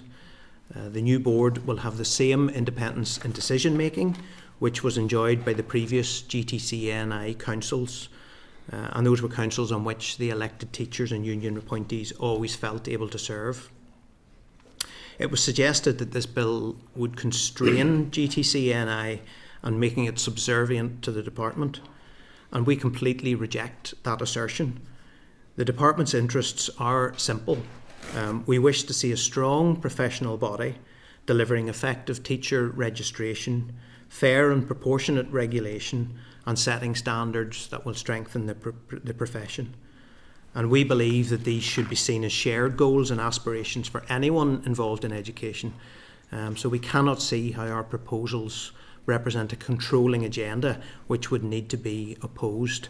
And really, contrary to that, the bill has been developed specifically to provide GTC-NI with more autonomy rather than less.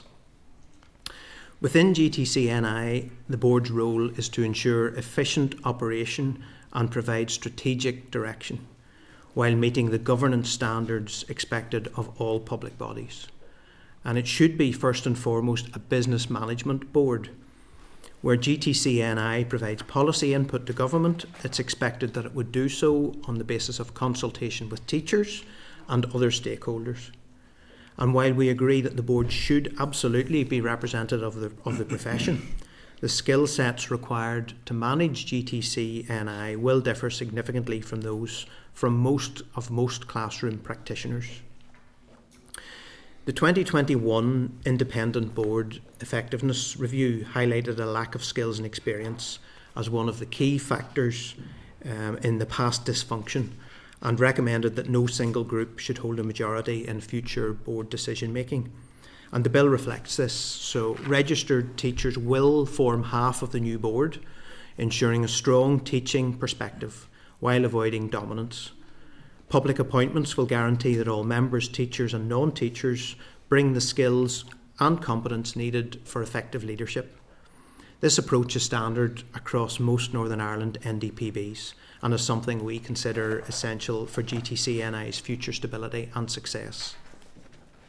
To reject public appointments and ask that we revert to those same mechanisms that fed past dysfunction would seem both to defy common sense and to willfully ignore some of the uncomfortable conclusions of the 2021 independent review.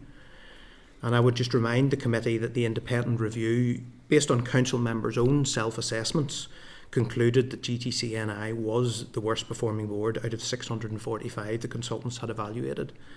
And this should stand as a stark warning against repeating old mistakes.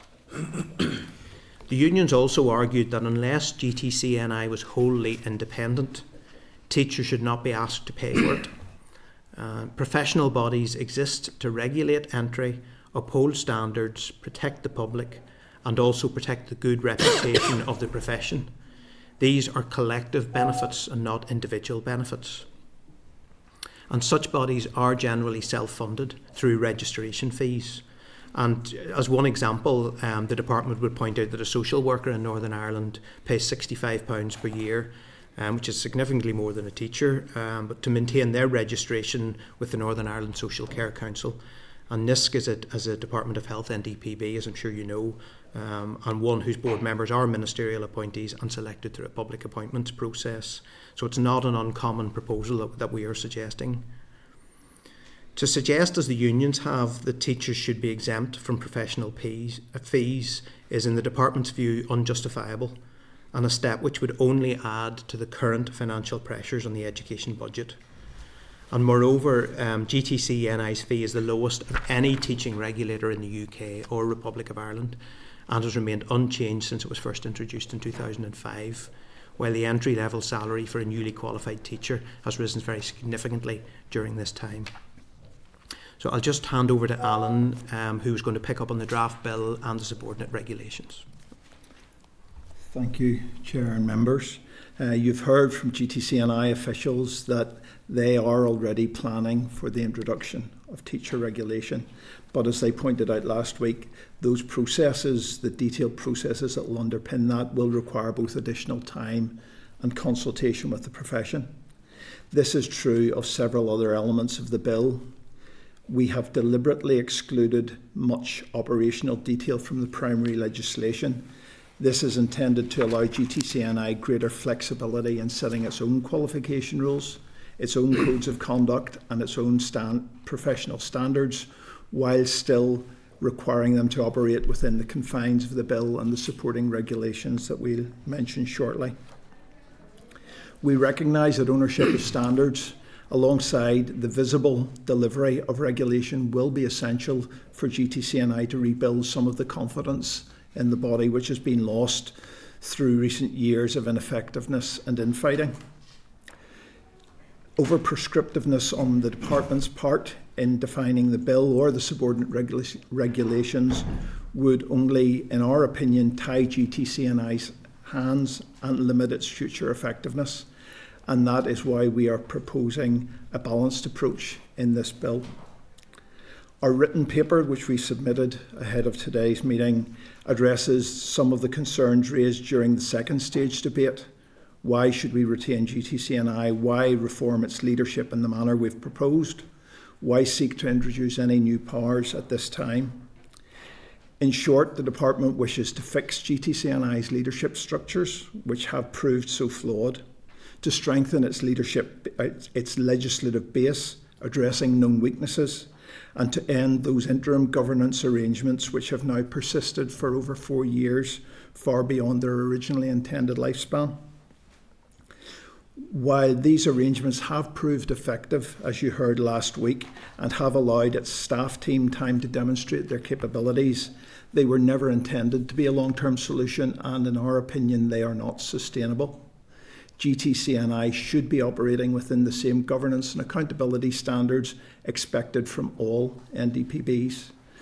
Maintaining this current status quo, therefore, is not helpful for either GTCNI or the profession itself, and we have therefore drafted a very focused bill, just 16 clauses seeking to make targeted, practical changes and introduce new provisions which will strengthen the workforce.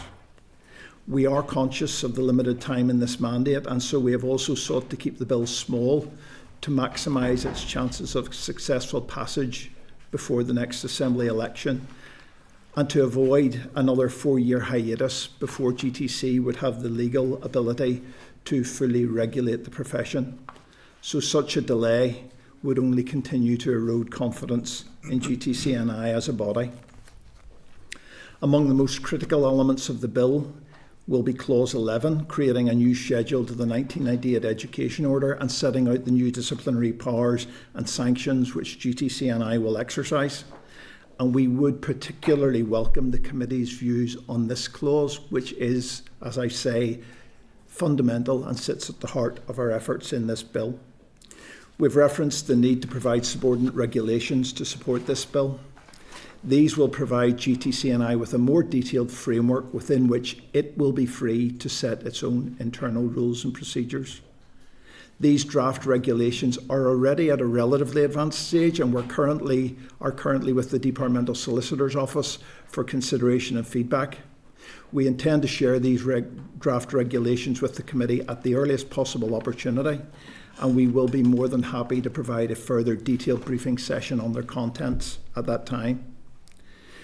We trust that in the interim period, the committee will find the summary of those regulations, which was provided in today's table papers, to have been helpful and interesting, and we trust reassuring, because we believe that they illustrate the amount of careful thought which has already gone into their preparation.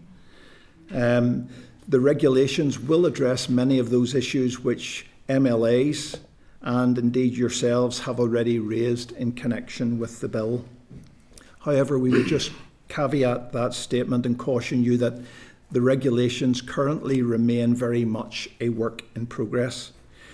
We have need to take more input from GTCNI itself to make sure that the disciplinary processes which are set out in the regulations or the draft regulations will in fact prove practical and deliverable and useful to them as they seek to work through real life scenarios and real life complaints. To this end, we would also very much welcome any views that the committee members might have, even at this early stage, on the proposed shape and content of those subordinate regulations. So in conclusion, if I might just say, the Department remains convinced that this bill builds on GTCNI's recent successes, seeks to address all of its historical failures, and seeks to provide it with the powers to directly strengthen the profession.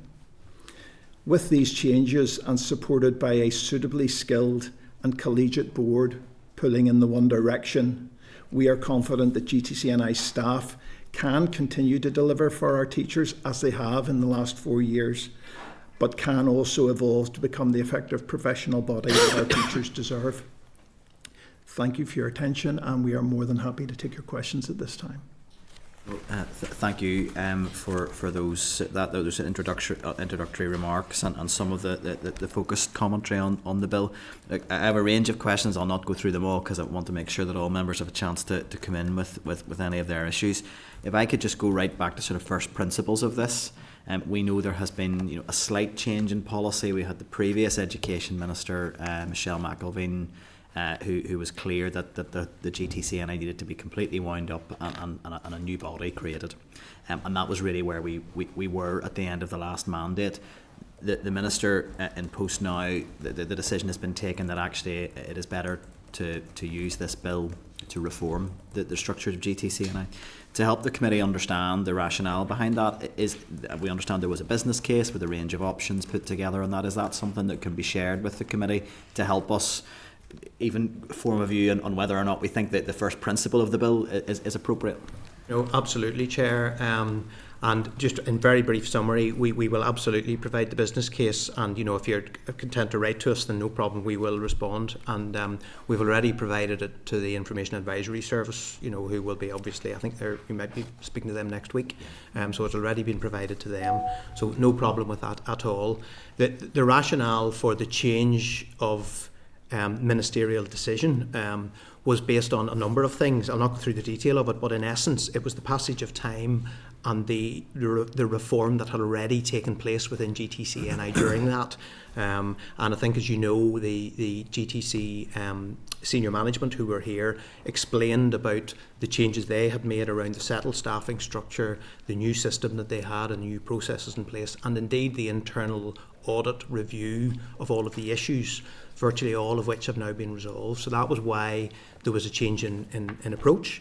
But we would be happy to provide the business case, and it goes through 6 or 7 options and assesses those. I think that would be helpful. And it was welcome last week to hear of the progress made under the interim arrangements with GTC. And I think, when we hear them giving evidence that at the moment their powers are so limited, they can either take action on an issue or do nothing in terms of an issue around professional standards, and that doesn't seem to be appropriate. So there's obviously need for some change there. The question is going to be just whether this bill's the right way to do it. On that, the bit I wanted to pick up was around clause 9 first of all. So it was just the open-ended nature of clause 9. So we've talked about subordinate regulations are going to follow this, and we might just pick up in terms of what sight the committee will get of those, but on that clause in particular it states that regulations under this article may require or authorise the Council to make provision by rules with respect to any matter as to which provision may be made by the regulations. That reads very open-ended in terms of what the department may acquire power to direct the GTCNI to do. So there's the phrase in there about authorising the council to do things. That seems to be in keeping with that sense of wanting to create an independent body and giving them freedom to deal with matters around professional standards. But the requirement aspect, can you give us any sense in clause 9 if the department has a view on what sort of things they anticipate requiring GTCNI to do, and is there a reason why that is so open-ended and might perhaps speak to some of the concerns the unions had around independence? Certainly, Chair, and I suspect what the issue here is obviously you haven't seen the draft regulations and what sits underneath that, which would help inform that, and we'll come on to that in a moment. But Alan, would you like to pick up on that specific point with Clause 9? I would just point out one point, which is that Article 9 comes under the subheading within the bill of matters relating to the registration of teachers. And our legal draftsperson has said that the convention is therefore that anything under that subheading only relates to the registration of teachers. Therefore, that very general seeming provision is general within the context that it can only be used to make regulations which impact on how GTC will register teachers. So it's not as open-ended as it appears at first glance. And on that then, is there something that the department has in mind that they would be seeking to require GTC to do around the registration of teachers? Is there something specific? Is there a specific provision that you anticipate being? I think rather than us being prescriptive, the Clause 9 is actually removing a section of Article 36 in the 98 order, which is quite prescriptive at the minute. So we're actually taking that out because it was outdated, and it granted the department wide-ranging powers for the regulations. So the inclusion of this Clause 9 provides GTC with more freedom to decide on its eligibility criteria. It's enhancing. Your view would be is it's enhancing independence and removing it's powers giving from them the the power department. to decide, but we'd have to bring the regulations in for them to do their rules on that. It actually goes to the heart, Chair, of what the Chief Executive and the Interim Chief Executive GTC was talking about last week. They can either completely bar someone or do nothing. And so this is trying to give the GTCNI the ability to define the rules and have different stages that they could, or sanctions that they can apply. Okay, just on that, just moving on then to the Schedule 1A that you've mentioned there in Clause 11, again, because there will be regulations to follow which will make provision. On this, Schedule 1A is framed as about regulations that will follow that may make provision for all of this really very, very detailed material then around disciplinary powers and investigatory powers. Can you give us a sense of, is your anticipation that the regulations are going to look like Schedule 1A? Or should we anticipate something else? It's hard for us to get a sense of whether we're content with this or not when it's framed as, well, we might do this or we might not. I think what may again help reassure you is that we can tell you that as the current draft sits, there are 74 individual regulations being proposed, and of those, 44 of those will deal with those disciplinary functions. Now, they are largely around clarifying what the notification requirements would be for someone facing allegations, what their rights of appeal would be, what is an appropriate period in which GTC should move forward and take action. Again, we are not intending to be prescriptive, but we are intending to place some boundaries or scaffolding around GTC's actions which respect teachers' rights as much as anything else. Can you give us a sense then for these subordinate regulations and indeed any other subordinate regulations arising from the bill, at what point do you anticipate committee would have sight of those? Will that be before we would reach consideration stage? We have been through this around guidelines. We'd like to maybe avoid any similar debacles with regulations. These are powers that could have quite serious impact on a teacher's future employment and their professional standing and reputation and their financial stability, all of those things. So quite serious powers. Will we get sight of them before this comes to the floor of the Assembly? Yes, and genuinely I understand the questions around disciplinary, and Alan was saying the regulations have so much detail around that help to provide the framework, but there are two steps that we have to go through over the next 2 or 3 weeks. I would hope we'd be able to do something within the next 2 or 3 weeks. Is they're currently with DSO, as Alan has already referenced, and we are trying to get a final sort of confirmation from them. Obviously we have had input from OLC in the development of them in the first place, but obviously DSO, we want to get their comments, and we're working through with GTC, as we've already referenced, at some of the processes that will sit around that to make sure that the draft regulations will align with what sort of processes are anticipated around this, and that will provide also protections to teachers, because there would be a very genuine concern, particularly where there's an allegation that is not based on anything, that the worst thing is when that sits for months and months and months and is hanging over the teacher's head. So all of those things will be incorporated in this, but I guess it's a fine art to try and get regulations which set the scaffolding and the framework, but don't become so prescriptive that tie GTC's hands. So I would hope that we would be able to get you a copy of the draft regulation, subject to the Minister's approval, but the intent is absolutely, and from the Minister too, that we would absolutely share those with you, because you need to see them in conjunction with the bill. I would hope within the next 2 to 3 weeks, if at all possible, and then we would be happy to come back and talk through them whenever you've actually had sight of them again. Well, look, that would definitely be very helpful. And then just finally, in terms of those regulations, do you have a sense of what resolution procedures they'll be subject to? Will they be affirmative, draft affirmative, negative? At the moment, the idea would be that the new offences around there will be a small separate set of regulations around the new offences which are clearly going to be affirmative. The rest of the regulations will be negative.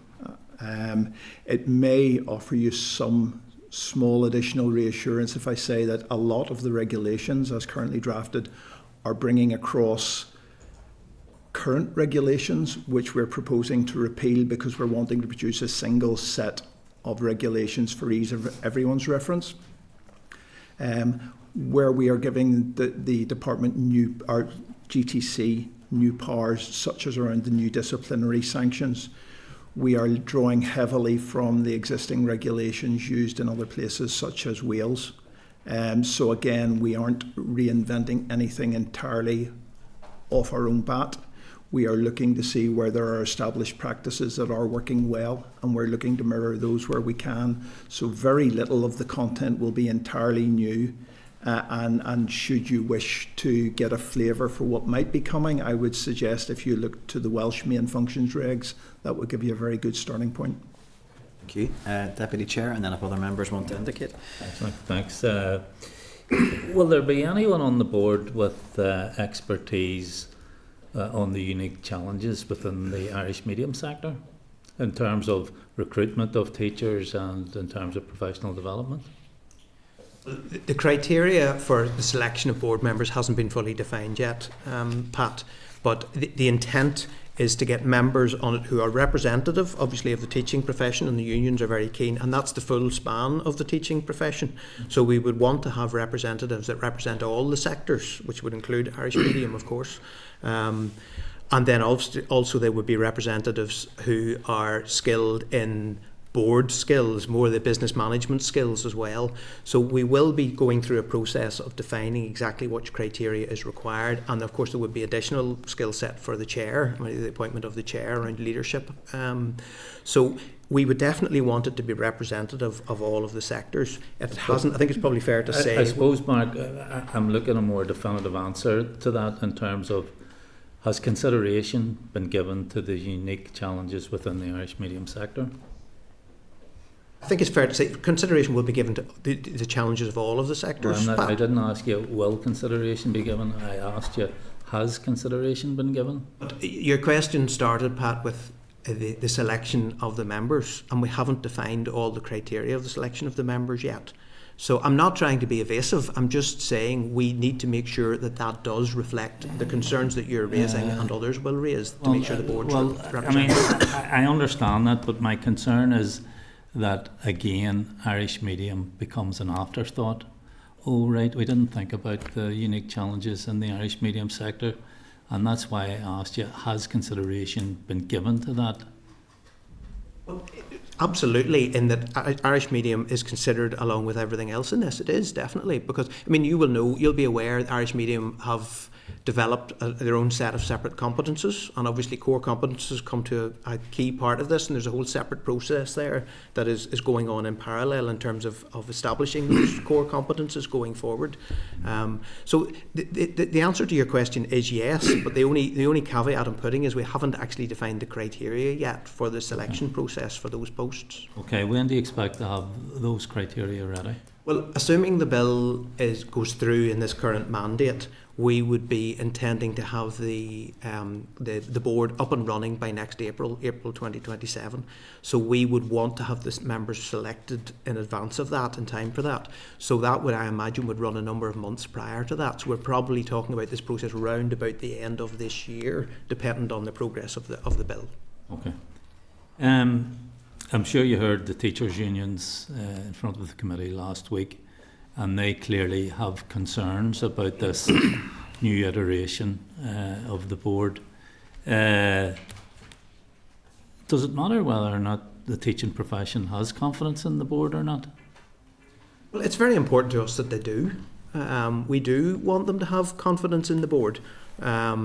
I mean, the teaching unions, as you know, are a very important part of this process, and I spent a lot of my time engaging with the teaching unions, not so much on GTC, but certainly on teachers' terms and conditions and pay.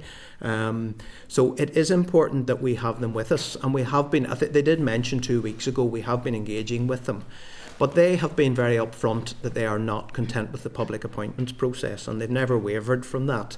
And to be honest, I don't expect them to, certainly in the short to medium term. However, we are very sure that in line with most other NDPBs, that the public appointments process is the right way to go with this, because we cannot repeat the mistakes of the past, as I said in my opening remarks. And that is our fundamental concern with this. But we will be doing everything we can to ensure that the teaching unions are with us and are supportive of the process. But they clearly have some fundamental concerns, particularly around the makeup of the board, because they would prefer, they've openly stated, they would prefer to have elected members on the board as opposed to those going through a public process. But that was the mistake of the past that caused the very issue that has brought us to where we are. And I think we need to be very careful not to repeat that. Are there any discussions taking place with the unions? Yes, yeah. No, Okay. we've had, I think we've probably had about 2 or 3 formal meetings over this, but I would be speaking to the unions very regularly, and they have been involved in it. And to be fair to them, they have been consistent in this. It's not that they're changing their position. But I think our concern, Pat, has been that the unions have not given us any alternative solutions to this other than say they believe it should be elected members and it should be independent of the department. Okay, and you mentioned the issue of the fee earlier on. Why should teachers pay a fee to what is essentially an extension of the department? In the south, the situation is different. Teachers pay a fee to the teaching council, but that's a genuinely independent statutory regulator established by its own act with clear legal authority to regulate registration, standards and fitness to teach without ministerial direction in individual cases. In contrast, the GTC here is going to be an arm's length body of the department that isn't independent. So can you understand why teachers might be concerned or might have concerns about paying a fee to a body that isn't an independent regulator? Well, it is very common, in fact most common, for independent regulators and regulatory bodies to have a fee applied to the members, and we can look at medical or social services or any sort of profession where that is the most common outcome. The key thing here is the independence of the body in its decision making. We've just been talking about the regulations and how we want to give GTC as a body the authority to make its own rules and to determine its own procedures, and that's still the intent.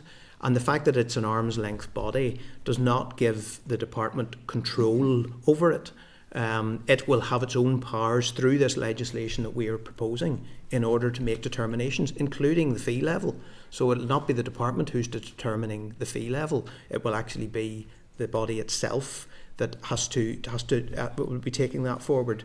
So other areas, all of the other jurisdictions, with the exception of England, the professional body for teachers are paid a fee, and the teachers all pay a fee, and they pay a higher fee. I think it is €65. I think it is down south, and it's £46 in Wales and £75 in Scotland. So that's a normal practice, and we believe this is in line with many other regulatory professional bodies.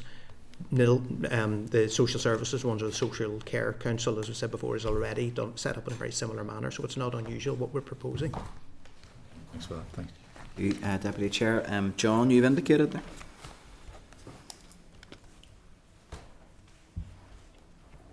Yeah, thanks for that. We've heard it from a number of different witnesses in relation to the GTC NI bill, so we've taken a slightly different approach. Can you just, first of all, what assurances can you give me that the new body will be subject to ministerial accountability? Sometimes, when I ask a department about teachers, sometimes you get a sort of a detached response. So what ministerial accountability will it be of the body? This is accountability to the department, you mean? Yeah. Well, I mean, as an arm's length body, it obviously has to operate within the processes and the rules and regulations of that arm's length body. So, and but the bill obviously and the regulations set out the framework that has to operate within. So, what the department does with all NDPBs it has an oversight arrangement. It would have engagement with them to make sure they are operating within their appropriate protocols and within their authority. So there will be a level of accountability to the department, but the detail within that about how they conduct their process, particularly around the registration rules or their other procedures, the department gives them the authority to develop the detail of that, providing they operate within the regulations. I'm not sure if I'm answering your question, John, but... Yeah, I mean, I've seen this tension between kind of the accountability stroke the operational independence of bodies, and just I've seen within other branches of our local government that is not worked effectively. And effectively there has been accountability. But look, I'll move on. I'll move right to the Minister about that one. Look, the body in England, the sister body, it's widely seen as kind of looking over the shoulder of teachers as one of the bits of feedback I've heard from English teachers. And I think that's a cultural piece. I mean, are you sure that the culture will be set so there's not overreach, that we're not looking over the shoulder of teachers and second guessing them? That is absolutely not the intention, no. And in fact, in terms of GTC-NI, it is very much at a strategic level of dealing with professional standards, of registration, and really only would get involved in individual teacher issues where there is severe or a likelihood of dismissal or some very significant sanction is required. So, I mean, I think the interim chair last week explained that they had 15 staff. So it's a very small organisation, would want to grow that a little with the new responsibilities. But you're not talking about an organisation that can effectively police the minutiae. It's the internal disciplinary processes within the education system would deal with the that sort of gross misconduct level, the serious upper end that could end up and not day-to-day misdemeanours. Yes. Okay, we'll keep an eye on that. Trainee teachers is an issue. I've picked up that schools are hiring PGCE students for subcover in May and June before they've been registered. Well, that should not happen because teachers need to be registered with GTC in order to work within a school. Are you aware of this happening? Well, I'm not, to be honest, because it's quite a clear black and white rule that they must be registered with GTC to teach in the school. Okay, I'll follow that up. Final one is, as you know, principals are recently advised to hold back on substitute cover in order to balance the books. Would you agree that the new body should not permit and should deal with any occasion when classroom assistants are being used as teaching cover to save money? That level of detail, I agree that obviously there are clear differences between what a classroom assistant should be expected to do and a teacher should be expected to do. There's obviously always an overlap in that, but no school should be expecting a classroom assistant to teach a class. I mean, that is quite black and white. But that should be dealt with within the normal school procedures or through the employing authority if there's an issue going on there. Obviously, the GTC-NI would not be getting involved in every individual case of those. But if that became a general problem, that is something that we would need to deal with. And the unions have raised issues like that before with us, John. And we have followed up through the employing authorities with the individual schools. So there are mechanisms to deal with that. Okay, thank you for your answers. Thank you, John. Don't think we have any other indications at this stage. Oh no, Kathy, did you want to come in? Yeah, it's just to clarify something. Mark, you said that they will have the independence to make decisions, but they will still be appointed by the department and they'll still be accountable to the minister. The board goes through a public appointments process, and in line with other NDPBs. So sorry, that's appointed still. It's just for my own clarity. That's still appointed by the department. Yes. Okay. Yeah, the so board they've members independence are to make decisions, but they're still appointed by the department and accountable to the minister. Yes. Okay. But they're selected by an independent panel who will actually make sure that they meet all the criteria that is required. But ultimately, the department determines, as they do with all NDPBs, who's on the board based on those who came through that selection process. Okay, thanks for clarifying that. And Michelle? Yeah, just a couple of points to pick up. You've referred a number of times to other professional bodies and equivalents. What professional bodies did you look at, and what elements of those are being brought into this? I mean, are they equivalent in terms of being teaching bodies as well, or just any public body? You mentioned a number of different ones. My colleagues could probably give more detail on that, but both, in that I know we looked at the other teaching regulatory bodies in local jurisdictions and also other professions as well. I don't know, Alan or Leanne, if you want to comment on that. Yeah, predominantly in planning for this, we took advice from both officials within the relevant regulators and their counterpart sponsor departments in the other jurisdictions as well, because we were keen to pick up on practices which were working effectively for them and to learn from any areas where their current systems were creating difficulties for them. So we engaged with those bodies. We have looked in terms of our own desk research at wider bodies in terms of their structures and the fees they charge for membership of their regulated profession. The GMC, Registered Nurses and Midwifery Council, NISC, as we have already referenced, Healthcare Professionals Council. So we have looked elsewhere to see.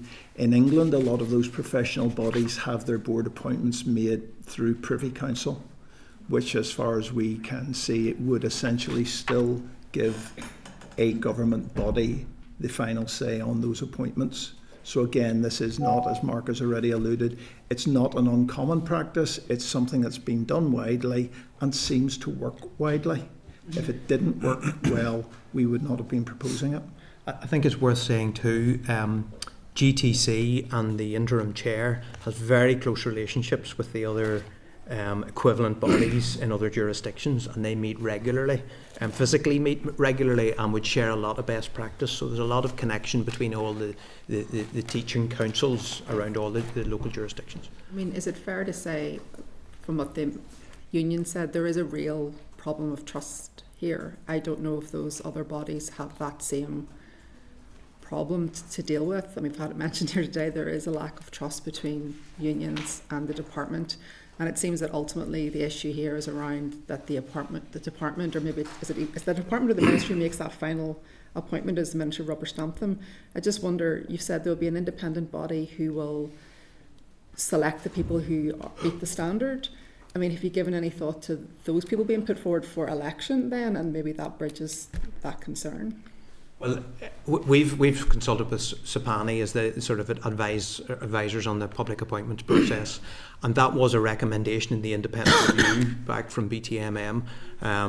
That process that they would recommend, the panel who would select individuals and ensure they meet the competences would be probably a tripartite panel that's likely to include somebody from SAPANI. It would probably include somebody from the department and another lay person. We haven't worked that out yet, the detail. They would come up with a list of names that obviously ultimately the minister has to approve who's on the board. But the whole thrust behind it is we cannot repeat what happened in the past, and that's the real concern here. But I think the proof of the pudding will be in the eating of this, and maybe there is a leap of faith here, and we'll keep engaging with the unions. But getting the right people on that body that operates properly, that body will have the discretion then to make all sorts of decisions within the regulations that will make it independent. And I think the key problem here is independence is a very loose term. You know, the unions have not clearly said what do they mean by independent. To be frank, when listening to the evidence 2 weeks ago, the independence claim felt a little bit like a veiled cover for we want our elected members to be a part of it. I'm being frank, that's the way it came across. And that's not how we see independence. We see independence as it needs to, an NDPB should have some level of governance and control and accountability to the parent department, whichever department that is. But within that, they have the expertise in that particular area, teaching in this case, and they should have the freedom to be able to do the best thing for the profession within those constraints or that framework. That's really what we're trying to get to. I guess ultimately it has to have confidence of the people as well. Yeah. So that's the challenge you're going to have to overcome. I agree. Thank you. Thank you, Michelle. No other indications. I did just double check. I don't think there is. I did just want to pick up on fees again. I know the deputy chair had raised some, but it was really just to make sure that I've understood clause 12 properly in terms of how it's framed. And I'm very happy to stand corrected, but I just want to check. It reads to me that clause 12 does give GTC NI the power to charge a fee that would allow it to go above the actual cost of running the organisation. But that there is a very clear requirement that the fee must cover the costs of GTC. So I suppose I wanted just to check why that first if I've understood that correctly, and secondly, why that provision of allowing the charge over and above that. I think when we know teachers are concerned about being hit with a fee increase, it seems likely from GTC's evidence last week they will. Why are we given that extra power to go, really no controls on fee charging at all? I think that's a fair question, absolutely. And this will never be a profit-making body, right? So that body is not, the GTC will not be able to make money for profits and pay bonuses and all of that. So it will never be as an NDPB. That clause, and my understanding of that is to allow some flexibility, because there may be times whenever for particular purposes, a bit of a reserve has to be built up for something that's likely to be an extra cost, a new IT system, for example. Things that don't always, the money needs to be put in or gathered up a reserve in advance to pay for something that's going to be more expensive in the future. So that's to give a level of flexibility. But the intent is to raise enough money to allow that organisation to operate and no more. But because of timing, it might be they might need to have slightly more for a period to build up a reserve. Is that a fair comment? I think the only other point I would add again is when we get into the regulations, you will see that we are proposing that GTC would be required to consult with the profession before increasing its fees. So again, there would be no surprises. They would be making the case why this was necessary and demonstrating that the body was still running very efficiently, and that this was a desirable new step, but it will cost X, therefore we need to increase the fee by Y. Is that not all covered by clause 1239A2, that it must cover the cost effectively? It's the third clause. This 39A1 seems to say you can. There's no upper limit on this. Can you understand? There's maybe a concern in the teaching profession that this feels very open ended.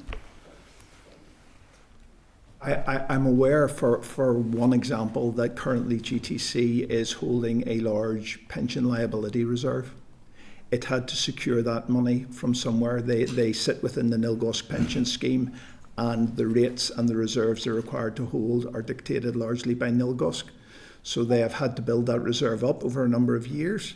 Currently, they are not in a position where they're able to supplement the reserves at all year on year.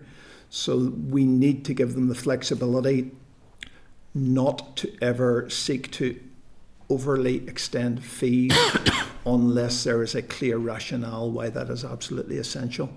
But as an additional safeguard, as I said, within the regulations, we're going to require that they do engage and consult with the profession before doing so. There's just some slight concerns there around. I'm not sure how teachers listening to this would feel that their fees are going to secure government officials' pension pots. I'm not sure if that's what they would feel. Maybe their fees are there to cover. It should be about what it gives to the profession. Yeah. But well, as with any professional organisation, it has people in it and staff in it, and they have terms and conditions. But I think your points are very valid, particularly, Michelle's point about bringing the unions and Pat's about bringing the unions with you is very valid, and we will continue to work on that. But it's also wider than that, because we need to bring the teachers with us as well as the unions. And I think we talked the last time when we were here, we have a job of work to do in terms of really, as this bill progresses, in raising the profile of GTCNI and what it can do for teachers, so that actually whenever their fee is deducted, they feel as though they're getting value for money. And I think that's going to be a difficult, it is going to be a trick that we're going, because of the history, we have a long way to go on that, but we're fully conscious of that and plan to do all we can to bring both the unions and the teachers with us. But by way of reassurance, this is never going to be a profit-making body. Anything in this should only cover its costs. And again, we can look further at that particular clause, but I think that was done with some particular, it's more of a timing issue rather than anything else, as I understand it, to make sure that their hands aren't completely tied and that actually they have to have all the money in the bank to be able to pay for everything in that particular year. Sometimes things span over years. It evens out. So I suppose I do understand that. I do have a slight concern around just the two elements to that clause. That one seems to be permitting fairly sort of open, structure. You can charge, over and above the costs of running this, and another one that says you must charge a fee that covers costs. And I think if it's not there to build up a surplus or make profit, and I'm not suggesting anyone in the department is trying to create a profit-making organisation, I'm not suggesting that, but it just is that sense of protection for teachers, and I don't know if there's any scope to take that away, to see, do we really need that provision? If it's to cover costs, can that not cover those exceptional additional costs that might arise? I think teachers, we're talking about confidence, they'll want confidence. They're not going to be hit with repeated fee increases. I think that's fair comment. And in all of this in the unless Leanne, do you want to comment on it? In Clause 12, it also talks about setting charges as well, and this is something that we have considered along with the other teaching regulators. Some other teaching regulators, they may charge for a letter of professional standing. So Scotland does at the minute, for those maybe that are registered or looking to register from outside the jurisdiction. And this is kind of common practice, so it's just allowing the freedom then for that extra work and extra consideration GTC may have to give to those qualifications, that it's built in following consultation, that they might be able to look at that in the future if that's another area. But I think, Chair, it's a fair point that you're making, and we'll consider it, because there is something we need to convince people of the rationale behind it, and that's the whole point of what you're doing over these number of months in terms of scrutinising the bill and we'll be scrutinising the regulations, and that's all helpful to ensure that it provides a reassurance, I suppose, to teachers that it's appropriate for their professional body. And nobody wants to repeat the dysfunction of what went before. I think that's clear, whatever perspective you're coming from, teachers included. But look, I don't think there's any other indications. So thank you for your time and taking us through the bill today. And no doubt we'll be in touch as this process continues. Okay. Thank you very much.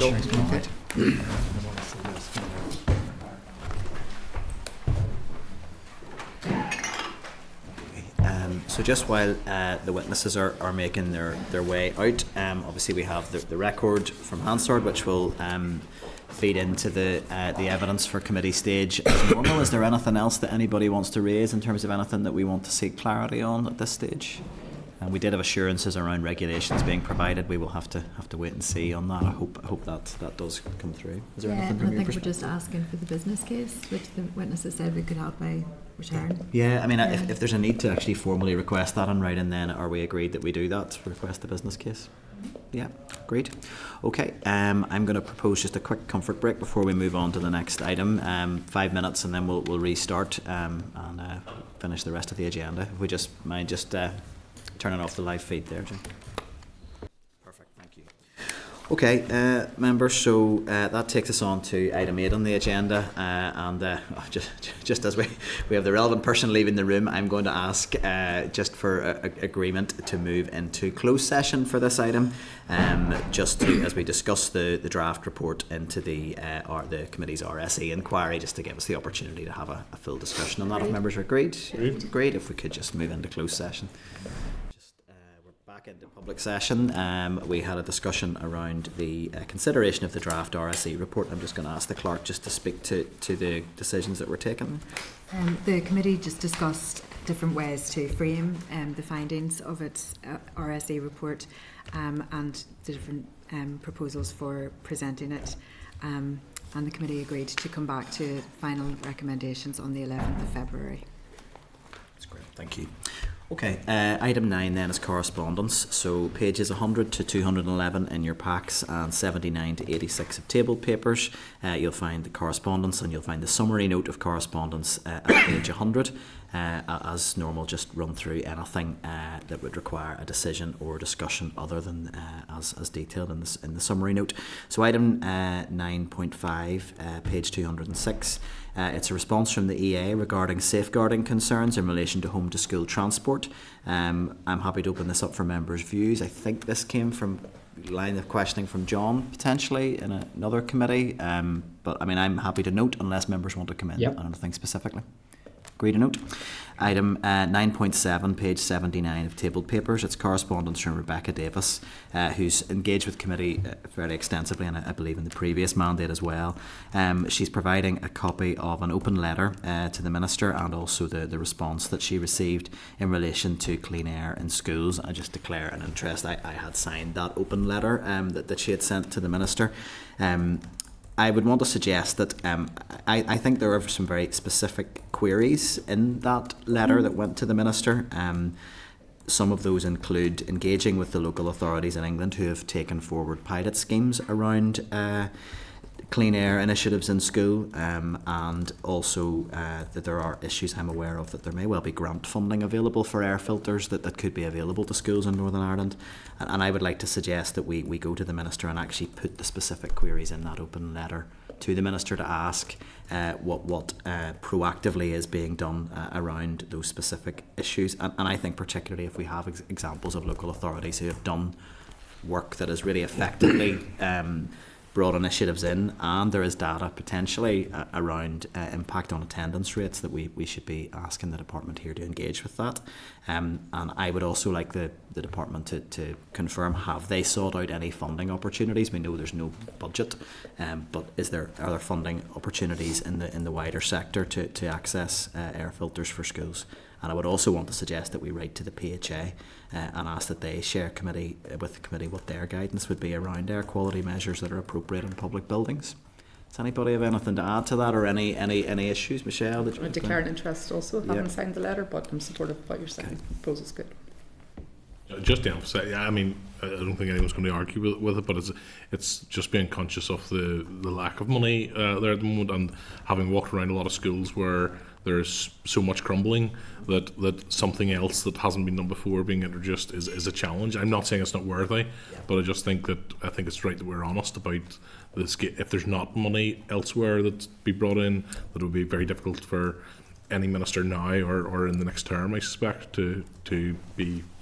I don't dispute that the financial position is extremely difficult in education. I think that engaging with other local authorities around good practice and looking at their evidence base, I think that would be worthwhile. That's right, yeah. But so it would be good just to hear what scope there is. Are we agreed? Agreed. Item 9.8, page 84 of tabled papers. It's correspondence from an individual concerned with pressures affecting Senkos due to excessive workload, issue we've heard substantial evidence on at committee. I think, Michelle, the correspondence was addressed to you. I don't know if other members received it as well. Do you want to speak to it, or any other members have? I think it said it had been sent to other members. Yeah. I mean, I understand her perspective. I'm not going to make a call on it now whether we make Senkos a full-time position, but I think based on the evidence that we've had at committee so far, there's a lot of pressure within that role, and it's certainly a proposal worthy of consideration. Are members content then that we add that to our inquiry evidence and it factors into to the evidence we've heard from Senkos over a number of sessions, if we're agreed? Yeah. Item 9.10, page 86, it's correspondence from Middletown Centre for Autism, and it's providing the committee with information on a best practice day, won't reframing school non-attendance for autistic students, and that was from an event they held on the 22nd of January, and there's a link to presentations. Propose we note. Members are agreed? Agreed. And Other than that, are members content to dispose of the correspondence as per the summary note at page 100, subject to those exceptions? Are we agreed? Agreed. Okay, item 10 is the forward work programme, and that's at page 264 of your packs. I'll ask the clerk to speak to that to start with. So this is, as you can see, quite well populated, and then there's a big gap.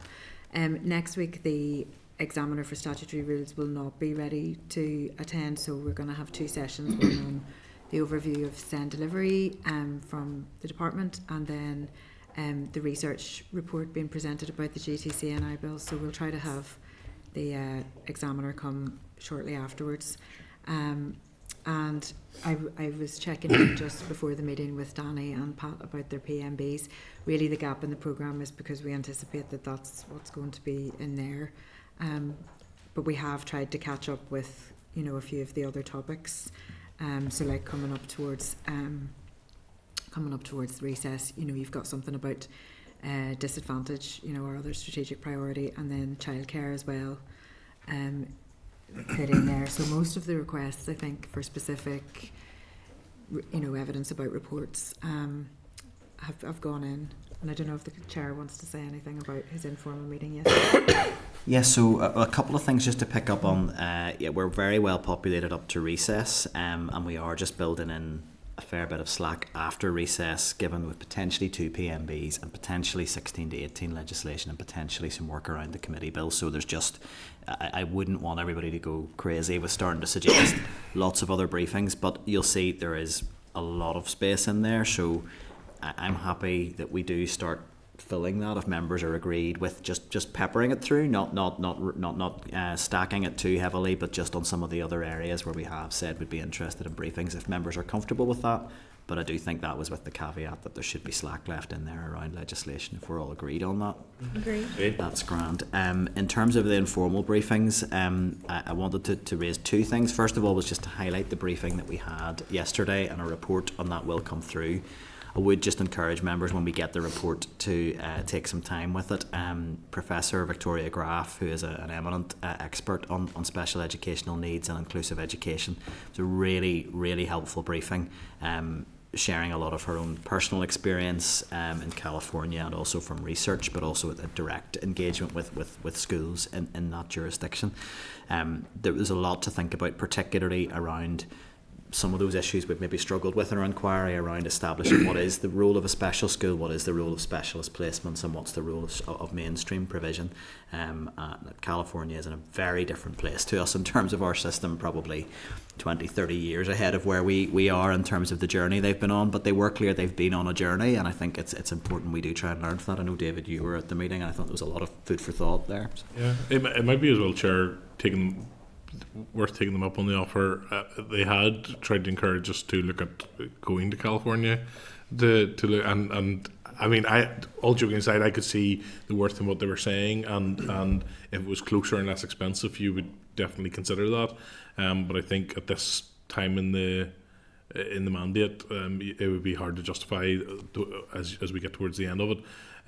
But I think they did say about a virtual sort of tour, and I think that might be worthwhile in terms of some of the things they were talking about. I don't know if the whole committee could go, but the chair and deputy chair could definitely make it. I think there's a case to be made for that. For my high school that I went to, so I think I can. In all seriousness, I mean, it's probably worthwhile just having an initial scope of it, purely on the basis that it was the first very clear articulation of a jurisdiction that really has been through a massive journey of overhauling their system, and including legislative change. So it's something really concrete we could look at. I suspect the cost will be prohibitive, but it felt to me the first time I'd seen something that felt that is a system that would bear, you know, scrutiny and attention. But I think the virtual option, they seem to think they have the tech to make that available. So if we could just maybe make some inquiries around that, if members are agreed. Yeah, I mean, we have tried. We have looked at other places, and there's nowhere that wholly fits. And I've even asked several of the academics who've been presenting, and they're loath to come up with any one system that has the answers for us. You know, whereas this one was slightly. Yeah, they certainly mean we may not land on the same conclusions if the model is right, but they have been on a journey of reform, and I think that's that is the challenge, obviously, that we're navigating. And I know Professor Graff has engaged extensively with the department, so she knows our system very well. So that all that is very helpful. I missed yesterday because I was in the chamber, so I look forward to following up on it. Yeah, no, well worth checking in the recording. Both the academic speaking was very helpful. Just on the wider issue of the informal briefings, probably not to hammer out in open session, but either through myself or through the clerk, if members could maybe just provide a wee bit of feedback. I mean, if you want to speak to it now, you can, but definitely, struggling in terms of getting numbers to it, and I fully appreciate it. Tuesday mornings, people are travelling, people have school runs and different commuting responsibilities. Tuesday afternoons, we're still sitting on a Tuesday and people are pulled into the chamber. So it's not a criticism of anybody. It is really just to get a sense of whether we feel they are still worthwhile and if those time slots still work for people. So I don't know if anyone wants to speak to it or if we just want to do feedback separately. David, did you didn't? Well, I was just going to say, I think it's a case of, again, we're getting to a point in the mandate where we're going to be having a lot of significant work to be doing, and I think earlier in the mandate there was time to listen from things that are very worthwhile, but also to make sure that people felt heard and reflected in the work that we're doing. I think it's understandable if getting to the stage that actually we only take those informal briefings where it is on a significant issue that's maybe live at that current time or is significant to the work that we're actually doing. And I think in the past it's maybe areas of interest or anything that we thought we should know. I think we should just be more deliberate in deciding, and that will probably lead then to people being more deliberate about their attendance. I mean, I'm content with that. I would maybe add to that. Are we content that we simply are more selective with what we take forward for them, and that probably that requires all of us to speak up in meetings? It's very easy when we're rattling through correspondence to say, should we just have an informal briefing, but maybe to be just that wee bit more intentional about when we take that. So I'm happy to suggest that. I'm also happy entirely with the committee's agreement if there is something that members think is worthwhile hearing about. I mean, I am content on a Tuesday morning if it is a briefing with me as chair, if members don't feel that that's exercising any undue political influence. So if there's a concern, there's no issue, but there would be a recording and there'd be a record taken. If it does just give the people the opportunity in groups to have something on the record, and we can have the discussion at committee about it. But again, if there is a concern around that solely going through the chair, again, I'm not pushing for that, but it's to give members the option if they think there are groups who want the opportunity to have an audience of some sort. So I'm content with that, Chair, but also if it's reflected to them at such meetings or whenever they get in touch that most of us will take party briefings in terms of where we're able to sit down, and that could be scheduled much easier in terms of what fits our own commitments in that regard, be able to sit down and talk to them. Happy to meet with anyone in that regard. Case by case, we'll take it as it comes on that, but I think perhaps if we can all just commit to being perhaps that little bit more intentional, because I don't think we want a scenario where groups feel they're getting a briefing with committee and then that's not what transpires. I think because members do have those pressures on their time. Yeah. Sometimes you actually retain more information from a written brief. I think if I'm handed a one pager, I can consume it a lot more effectively sometimes than a chat. Oh, that's all helpful, and we have the committee, the curriculum briefing which we've raised at the start of the meeting, and I think that is fine. Everything else we've covered in the meeting. So at that stage then, Clark, you wanted to come in? So any other business, because I forgot in matters arising, DE asked for the letter that the mental health champion sent you last week, and the mental health champion is happy for DE to be provided that, as long as you are. All agreed. Okay, thank you. So are we happy to endorse the forward work programme? Agreed. Any other business? No. Item 12 then, date, time and place of next meeting. The next meeting scheduled for Wednesday the 4th of February, 2 p.m, room 29 and online, and I'll put the question at the committee meeting does now adjourn. Are we agreed? Agreed.